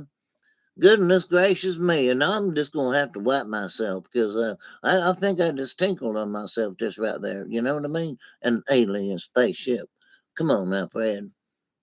There's got to be a better explanation.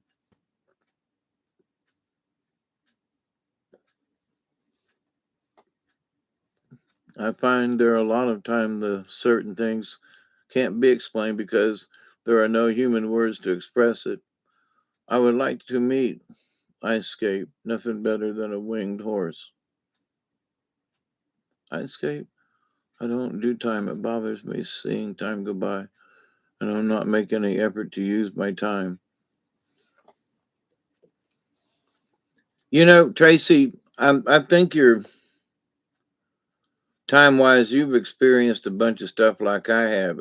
And in that, sometimes, like now, I'm kind of sort of stuck in my chair because walking around really hurts badly. And I got an ache coming up my back right now that it's like, I really need to move around. But what's interesting is because I have put up with pain in my back for so many years, it has become almost natural to hurt. And it's like, that just shouldn't be, you know. But that is the case, you know. So whether or not I have accepted the pain as part of my prison, see, all this is part of the same thing. But have I accepted the prison I'm in because, well, there's that pain again. I've had this pain for the last 15 years, and that's no lie. And well, it's just another, I guess it's just another part of my life. I'm just going to have to continue with this. I have to stay on this train, you know. Well, wait a minute. Do we have to? You know, no, we might have to ride the train to the next stop. But what's to say we can't get off and change our destination? What's to say we have to stay on that train? We might stay on the same track, but we could wait for another train that's got a different destination. We might switch tracks entirely and say, well, I'm going to get off on this side over here, but then I'm going to cross around over there and I'm going to get on that other train, still going in the same direction. But when we get down to a station Z, we're going to go this way and y'all going to go that way. And we're going to stay on the same track, but there's going to be a different view. You guys are going to go through the desert and I'm going to go through the mountains. Y'all going to experience this and I'm going to experience that, But we all gonna be on the same track. We're all headed towards understanding. We're all headed towards the sacred mountain. We're all headed to go have a chat with the Great Spirit, as deer does, as fawn did when she, melted the heart of the demon on the road, headed towards this is one of the cards, that I pulled. So in this, I guess I just pulled the deer card because in that situation, deer, overcome the demon on the road just by being loving and caring and by being tender. And so, yeah, I guess I did just pull the deer card. um, but so in our lifetimes, we show uh, that I'm just an adorable, beautiful little creature. There you go, Scotty boy. I don't say anything to anyone. That's why I'm here. You guys are family. Good. I have pain medicine. I can't live without it. I come off the meds, but life isn't good without it. Oh, I understand. That's why I might have to go back in for another surgery. I can't live like this. This is not going to work. I don't have a landline, but I never answer a phone call that doesn't have a name. If someone's, yep, yep, we're all here for a reason, and I appreciate y'all coming and hanging out. It's been almost 2 hours. And for whatever reason, y'all are still hanging out with me, and for whatever reason, I'm still yakking. But I was going to say earlier that even though we're still sharing this timeline of I'm here as the moderator and having conversation, and y'all are sharing, in the chat room there and cogitating and having conversation there, which is great. I'm honored that you all, use me as a moderator so that you all can have conversation. I think it's wonderful. And that's part of my journey. Why am I here? It's so that we can all have conversation together, I suppose. But then we share a certain amount of energy up here, and we're doing it consciously. We're consciously aware that we're sharing this time together and that we are family. Me, my brothers, and me. We are family. But with that said, though, that the fact that we are sharing, hey, Drummonds, I feel that the angels are saying just stay alert. I would agree with that. I've been feeling something of big magnitude, good or bad, is approaching, but I can't see what. Does someone feel the same? Oh, absolutely. I've been feeling it for a while, and a lot of other folks have been feeling it too, Drummonds. Is that right? Let me put my glasses on. Drummans. Yep, I do agree with that. Yeah, and one thing that I want to put to y'all, because being um, sensitive to some of these things, as many of us are, one of the things that I had to realize and my angel buddies have said, listen, you can't get stressed out about it. Whatever it is that's coming, just be alert, pay attention, but don't be not necessarily frightened. I don't know if that's the right word. Yeah, that is the right word. Don't be frightened by what you don't understand. And many of the cards will say the same thing. Don't fear the unknown. Simply because it's unknown, there's no reason to fear it. Now, it can absolutely mean to be prepared in whatever it may be, but to fear it when you don't know what it is just a waste of time and energy. And I can absolutely vow to that. But do I feel that there's something coming? Yeah.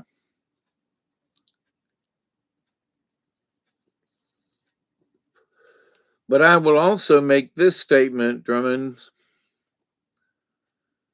and to all y'all, is that, 5, 6, 10 years ago, there were promises that, the stock market's going to crash. Well, it still hasn't. And Bitcoin is going to do this. Well, it still hasn't. It's, to me, Bitcoin was sort of a, yeah. But there's some people made out like a bandit with it. But the oceans are going to rise by now. We're going to see, the aliens are going to land. We're going to see death and destruction, and we're all going to be mutilated and chopped up in little pieces and soylent green, and everything's going to fall apart, and the government's going to put us in camps, and and we're still here.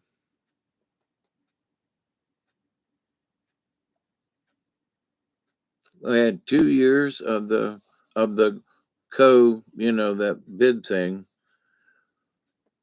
and we were codependent on the video, right? So, but anyway, but we survived it. In a lot of ways, things are back to normal. You can get most things that I used to get before that.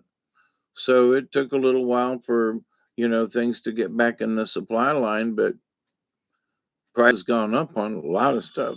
Like dog food's almost twice as much as what it was. That sucks. You want to feed your animals, and this is my life right here.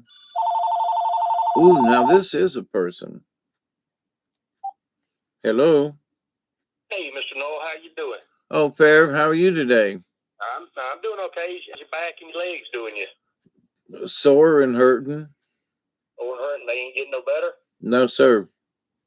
When are they going to be able to do your MRI or your scan? Yep, on the 24th, next Monday. Lord knows. Well, I've got you tomorrow. I'll take it easy on you, but can I come sometime between 1:45 to 2:45 to see you? Absolutely. Come on down. Oh, okay. How's your dog doing? Oh, doing just fine. I heard you got ill the other day. Lord knows. I don't know what the crap happened. I didn't see anybody that Wednesday, Thursday, or Friday. And then I was on vacation last week, but I don't know. I was running a fever. I had didn't have a headache, but I was like coughing and couldn't stop coughing and everything, and I felt like pure crap. Yeah, I went home and I didn't have COVID. I checked 2 or 3 times for that, but then my wife ended up sick later in the week. It could have been a cold or something. I don't know. It got me though. Well, I'm glad you're feeling better, and you come on down tomorrow, okay? All right. We'll see you tomorrow afternoon. All right. Thank you, sir. Yes, sir. Bye-bye. Bye-bye. He don't know that he was just live streamed, right? Is that against the rules? Yeah, Scotty boy. It's 5:18. I think I'm going to add something to me. Now, see, that was valid, but it showed his name. So I knew I could answer that one. But yeah, in this, way back in the day before there was, any kind of caller ID, I tried doing phone work way back in the day. I mean, I was still living in Tampa, so it was like 71 or 2. Yeah, Drummond's, I'm oversensitive too much of the time. But the lesson though is we honestly, the shaman's trail is that we have to sometimes really just shut down in a way, and just listen. Well, what happened? I don't know. Now, we need to, if there's something harmful going on, we have to stay the hell out of, duck, in other words. Don't stay in the line of fire if there's an instance like that. But sometimes you just have to evaluate the situation. I mean, I think sometimes, um, I might be absolutely related to Robert E. Lee. Um, which would also mean General Washington too. But just thinking about strategy, if you just run on through and just forge ahead and scream up that mountain with like a rebel yell, that might not be the best tactic. The best tactic might be to go hide in them bushes and wait for the enemy to come to you, kind of thing. And it doesn't mean they're going to kill you, but if you hiding or if you're in the right position or something like that, not necessarily a fortified position, but you know, a fortified position could be a hole in the ground, you know. But we take life way too seriously. Some people do; they overthink it. That, and I used to do the same thing. You just overthink it, and if you just take 10 steps backwards or 2 steps backwards, or just sit the frick down. It's 5:20 here. It's 4:20 at my house. So here we go. It's been 2 hours and 5 minutes. I never thought.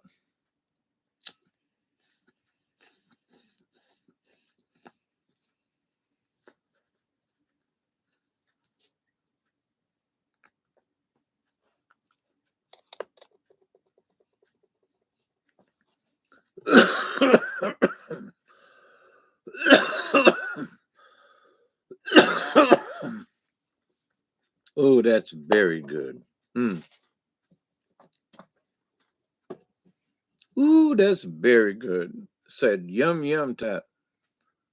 Kid eyes can see answers to grown up problems. Yeah, way stronger beyond the human capability to understand.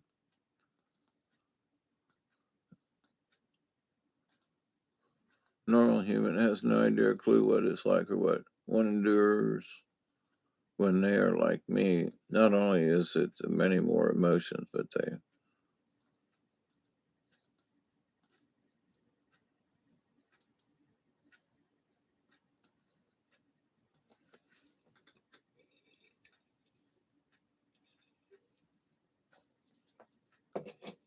This may sound stupid, Chloe, but because I used to have multiple voices yelling at me at the same time.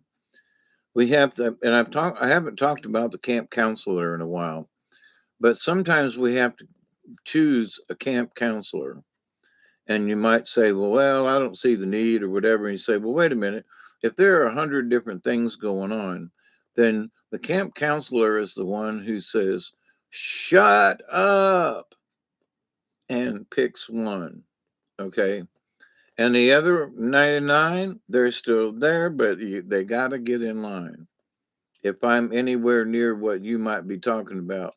So, and you can't worry about the other 99, you just deal with one at a time.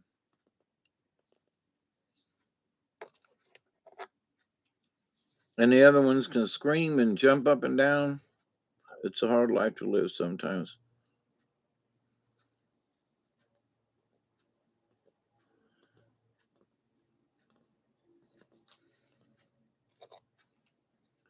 Yeah, if you allow yourself,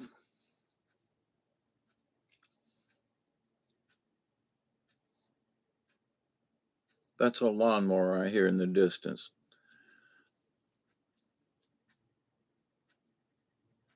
I used to have a skim board, okay, back when I lived in Florida.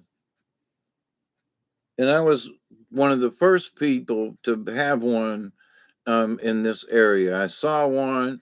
They said it was a piece of plywood. I found some plywood. I sanded it.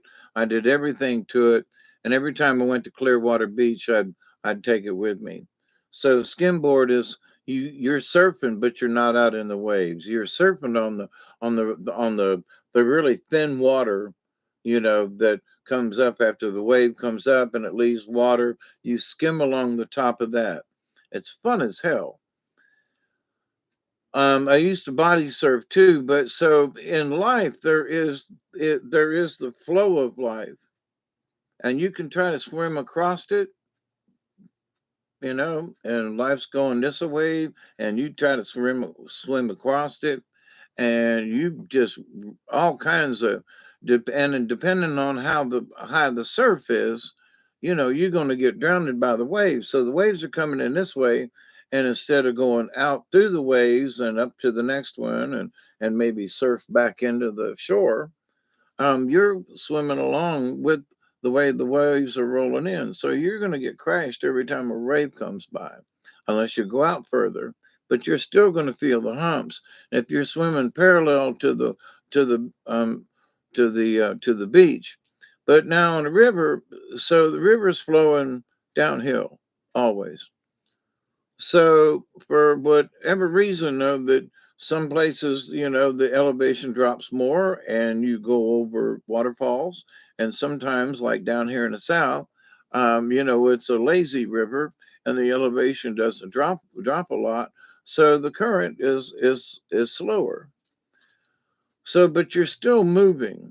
Okay, so ocean, even on certain lakes, if the wind comes up, there's going to be whitecaps. There'll be waves, And I've been on in a canoe where the canoe didn't have any kind of um, skeg on the bottom of it, and you just get blowed sideways. No matter what you do, you better throw out an anchor, or you're going to end up on the other side of the lake, which could be a mile and a half away. And then what are you going to do? So. But the situation is the flow of energy in life. So if you try to buck against that flow, you're going to have one hell of a time. So what you need to do is try to find that flow in life so that you go with it.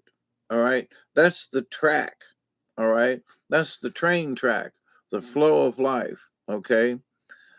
So two folks can be going down the same river, in different types of canoes or apparatus. Maybe they're sitting in an inner tube. Maybe they're swimming. Who knows? But if you try to swim across that current, you're gonna play hell. Meant for us. I used to say, I wish it could be meant for me. Just one day I could understand it. One day it dawned me. Suddenly felt bad. Every time I said that too, someone took me back. Ever saying that. Suddenly reality hit me that one would not be able to handle it and die. I just never realized it until it just was there. Okie dokie.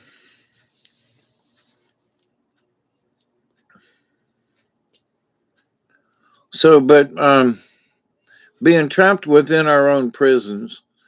So, you know, um, there are times in our life when we need to set boundaries. And there are times in our lives when we need to find out what those boundaries are. Now, there are some folks who just have gone berserk with their boundaries. And it's like you need to back up. Literally, you went beyond your own realm. You say something like it can't be understood, or, and I'm not talking about you, Chloe, but oh, the understanding of life is just too much for the human mind to comprehend. Well, maybe not. Maybe you have seen so much that you can't see it at the time. Well, why? Because after my 70 years, I've been through a lot of experiences, and it's the experiences that I've been through that helps me to understand sort of what the bigger plan is. Because I damn sure didn't understand it back in the day. I thought I did. I boasted about it. I told folks I knew what it was all about, and I didn't know shit. I really didn't. There was so much more understanding in because I had to live the life, even though my life has been good at times and bad at times and terrible at times, it's still my life. And I could, if I want to, I can shut off the computer or I could leave it on and walk away. I mean, there are just all kinds of other stuff I could do. So I'm not tied down unless I choose to be. So at the moment, I choose to be here in the chair and kind of sort of tied down because, I'm starting to really hurt. It's time for me to take my evening meds. But which is every 6 hours. I try to stretch it. But the idea, though, that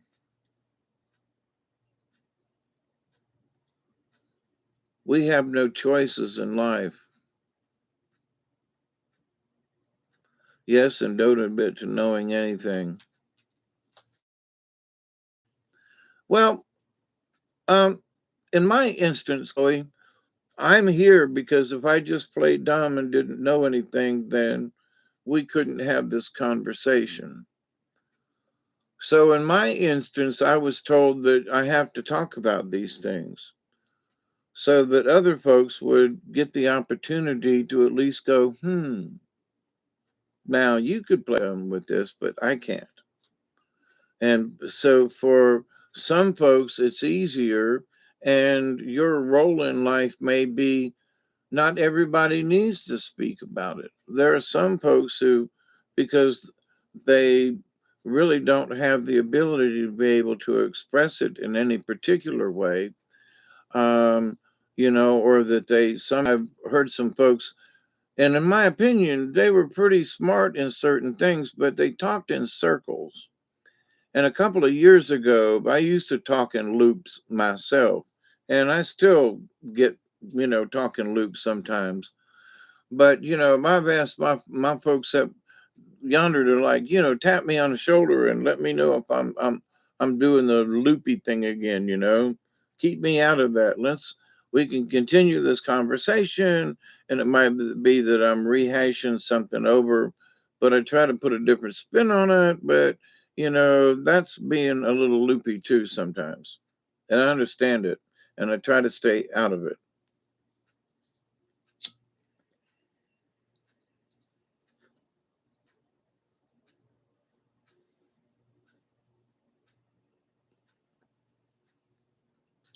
So in talking about the animal cards, I'm thinking about the butterfly card, in that there's the larva stage, and then there's the pupa stage, and then there's the butterfly stage.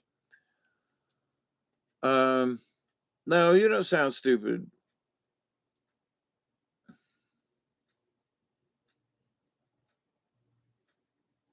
Now, I am very grateful that you all are here and that we participate. I feel very blessed with that. And there are 12 likes, it says, and there are 6 people having conversation or hanging out and listening. And I consider that to be a great blessing. I absolutely do. So 6 people gathered together with similar emotions and feelings, and maybe see Chloe and being able to discuss. I'm I don't want to put words in front of you or speak for you, but in that, having been able to have this conversation or being able to express herself, and knowing that there are other people, even though there's only 6 of us at the time, it says, well, I would count as 7. Ooh, 7, that's a good number. So the fact that we know that we are members of the League of Like-Minded Beings, I always go back to that, and I mean it. It doesn't cost anything. As soon as you understand that you are a part of this, then you're already a member. We're already members. We don't have to join any. Well, thank you, Joe. Um, but I've never asked anybody to like and share any of my videos, but there are folks who do. I love them 2 girls so much. Sisters, Richard Grounding is very, very, yeah. But so the fact that we are already members of the League of Like-Minded Beings, we want peace and love, and we want harmony, and we want to be honorable, and there are these certain things that are part of our badge of honor as maybe human beings, but also as spiritual beings. you know I want to be honorable. I want to honor other folks, and, like, look, if we can share the same kind of thoughts and feelings, then wow, that's great energy into the universe. Can't ask anything more than that, right? Now, I can't answer or tell you where that energy might be going except to the collective. There's so many things in looking at the news and stuff. I go, and the spin that people put on it. We're all going to die tomorrow again, you know? And maybe so, but oh my God, I'm sitting here looking out my window, and the sun's going down. I can see the shadows changing on the ground. Duggar's over here laying on the couch, and it's about time to do evening feeding. And I'm having a good chat with y'all, and I've been here 2 hours and 20 minutes. Here we go again, kind of thing. So, but that wait a minute, but is the world ending? Are we all gonna die tomorrow again? You know, where are the aliens? Where are the folks that? Where are the healing machines that some of these folks promised a couple of years ago, and they still haven't showed up? And all of these certain technologies and all of these things that some of these folks have promised for a long time ain't here yet. Along with the stock market ain't crashed yet. Does it go up and down? Does it fluctuate? Does thing? Yes. Are they manipulating it? Yes. Is it for their own good? Yes. Can we get involved? If you want to play the game, but be like water. Absolutely. Oh, we're distant on the sand. I don't feel like it. It's a lonely path. I'm still trying to find the why and everything. Sometimes, Richard, you have to just be it. I know that's like such a cliche saying, but it's the truth. You just have to be it. What is it? I have questioned, why am I here? Well, it's so I can see tomorrow, what so I can have the adventure to see what tomorrow's like. The fact that I can do another live show, and maybe somebody will there I still get subscribers. Sometimes I wonder why, but I love you all, I do. um but it's like, so there's a new subscriber, so why do I continue to sit in this chair and move around and hurt, and what if I had a gun, I would say screw it and pop. And no, am I depressed or whatever? No, I'm a little ticked off that I can't walk around like I'd like to, but no, I'm not. uh I remember a time when I would have been very depressed. I could see where my situation and what I'm looking forward to, with another operation and all the pain, and they're going to cut me open again, and oh my God, and so so what about that? How do we deal with that? And dealing with depression ain't it? So I'm not depressed. um, Angry and being angry, yeah, there's a little of that, and I'm allowed. you know, um, I'm allowed to be a little depressed about it too. So it doesn't mean we can't show our emotions. It's how far that we take them. So it's like, well, I'm mad that I have this, had this operation. Now I'm having trouble. Well, damn it. Okay, all right. Um, you can take a little bit of that mad and carry it with you, but it's got to be just a little bit. And at some point, you're going to have to let it all go, no matter what. So under the circumstances, okay, it's allowable, and it's allowable in the flow of life. But if you get trying to take too much pain with you, or too much guilt or unease or whatever with you in the flow of life, it's going to kick you out. It's going to reject you, the flow of life, and you're going to be on the edge, kind of stumbling along. You want to carry baggage with you. You want to carry the pain with you. Now, it may be painful, but if you're always going to, oh, I hurt so bad. Oh, I don't know what I'm going to do. Oh, God help me. Oh, you're going to get drawn to the side because the flow of life can't carry you like that. But you can be sick and painful and stuff, and still be within the flow of life when you think about the flow of life as that. Wait a minute, Hawkeye. That sounds like gobbledygook. If you, it's like the current's going along, and you basically say, screw it, I'm not going to try to swim it. Just lay back and float. Well, you might have to kick a little bit or move your arms a little bit, but you just float. You're still in the water. You're not necessarily participating. You're not paddling.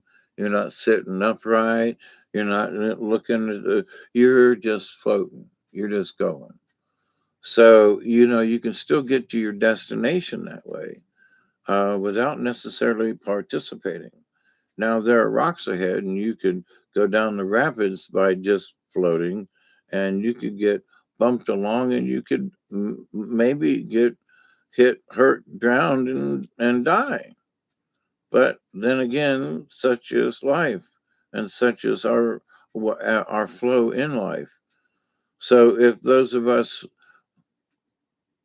I say, who can paddle, not necessarily swim, but paddle, um, in the stream of life, we find the spots that are easy to paddle instead of, trying to fight it.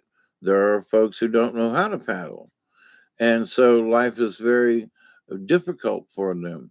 And and right now I'm going through a set of rapids and it looks like there's a waterfall ahead. So what I do, I just prepare. Best I can do.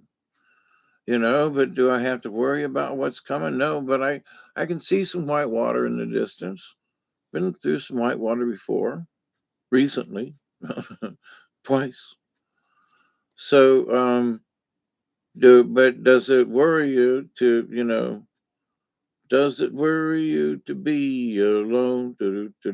Anyway, um, so break yourself out of whatever chains you may be in. You may be feel tied down. You maybe feel like you're boxed in. I have said before, there are no boxes, there are no walls to think out of, if you understand what I mean by that.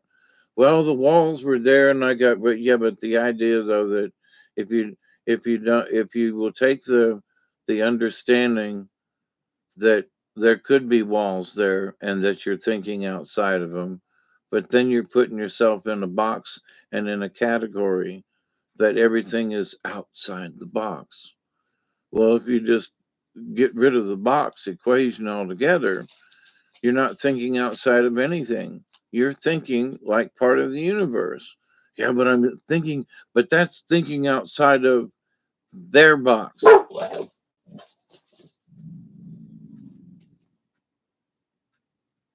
It's nobody, Duggar. There's nobody there. I'm sorry, I gave that pointy thing and he went for the window. There's nobody there, Duggar.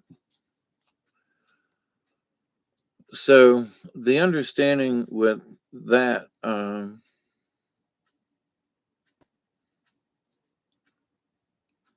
don't know. I believe tell me accept and deal with it.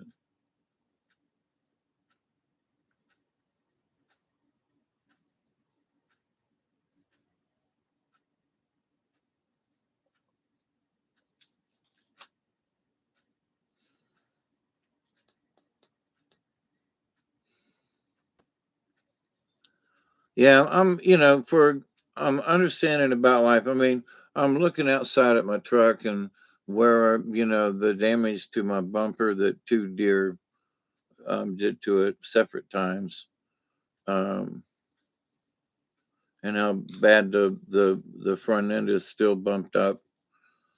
Um, and I think how nice it'd be to go out there and jump in my truck, but I can't run out there or jump. But I might could make it to the truck. But here's the thing, though, my clutch isn't working. I can't shift gears. So oh my God, God's piling all these things on top of me. Well, it was just kind of coincidental. Why? I don't know. Maybe the reason my clutch isn't working is because if it was working, I'd go someplace, and that might get me in trouble. you know. So the reason my truck is broke down, as much as I'm pissed off and want to shake my fist, it ain't going to do any good. But the fact that, it might be the creator and great spirit is going, you need to stay home, Hawkeye. And if your truck was running, then you'd be trying to go someplace and you shouldn't be. So right now I go, well, but I could see that in a previous time in my life, I would be, I would be livid. I'd be jumping up and down and screaming, my truck, goddamn it, every time I turn around, some bitch is breaking down. Blah, blah, blah. And I don't want to buy another one, but, you know, um, don't worry about it, Chloe.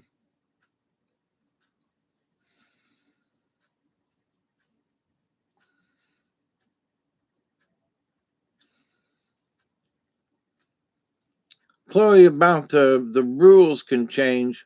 What I would say about that particular things is that not necessarily the rules change, but how you apply them. Because to me, the rules are still basically there. Well, thank you, Chloe. Um, because the basic rules of to do no harm, to anything. So those rules don't change. But sometimes the situation might modify how they're applied or whatever. But so to me, the basic rules. Now it depends on what you mean by rules.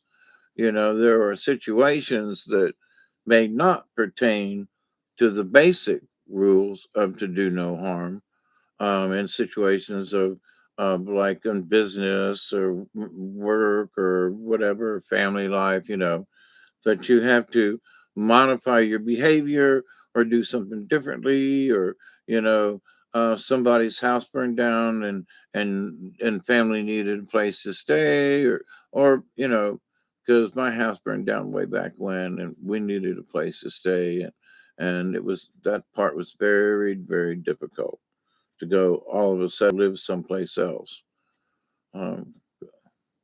um, but so anyway, but with that said, so um, if we always live with the same rules to do no harm, those don't change. We modify them sometimes, or we modify situations around them. Um,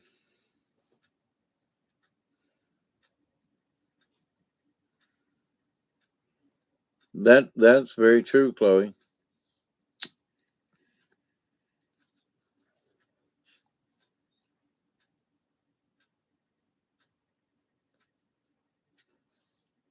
They're telling me right now it's the pure thought that you use with the action.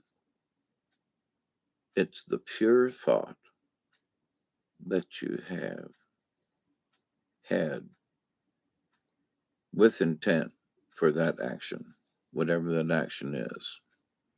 If it's a prayer, it's that spark of energy that stays with that and think, you know, and that becomes part of the universe.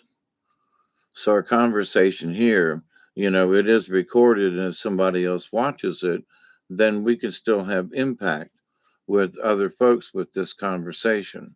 And I think that's great in a lot of ways. Not that I think that I'm great, but I think that we can continue to have the conversation. I think that part is great. So we reach out and touch someone today and go, listen, we're all part of the same universe, and every day and each and every day, I continue to pray that each and every one of you will continue to learn how to accept and receive the knowledge, the healing, the wisdom, and the many blessings in the universe. And I continue to pray each and every day that each and every one of you will continue to learn how to accept and receive the knowledge, the healing, and the wisdom and the many blessings from the universe. And yep, in that law of three, I'm going to continue to pray with you, for you and me, that each and every day that every one of you will continue to learn to accept and receive the knowledge, the healing, the wisdom, and the many blessings in the universe. After 2 hours and 35 minutes, I'm going to get off of here and go get some more coffee. I'm going to be on with Robert V tonight on his channel on Milky Way Messenger. I keep forgetting. Um, but on the Milky Way. So I love you all. Thank you for hanging out. And Richard, it's good to chat with you. Um, it was, you know, ta for now. Yeah. And Richard, whatever that thing is about, contemplate what I talked about, jumping over to another timeline and then coming back. Well, we'll have further discussion about that. That was just sort of a blip in time and part of the general overall conversation. So hopefully we can chat about whatever comes up in the future, and to now that I've explained my idea about it, to see if it fits anywhere with something that might come up with you in the future, or even me too. All right. So anyway, we'll continue this conversation again at another time. So I love you all, and please be safe. And despite the pain and agony of life, you know, would you really have it any other way? If you're keeping and complaining all the time, then figure out another way to go about it. So I love you all. And until next time, cheers. Thank you, Richard and Chloe, and everybody that's been here. I love you all. Till next time. End stream. Yes, until next time. Be safe, you all. Love you. Bye bye.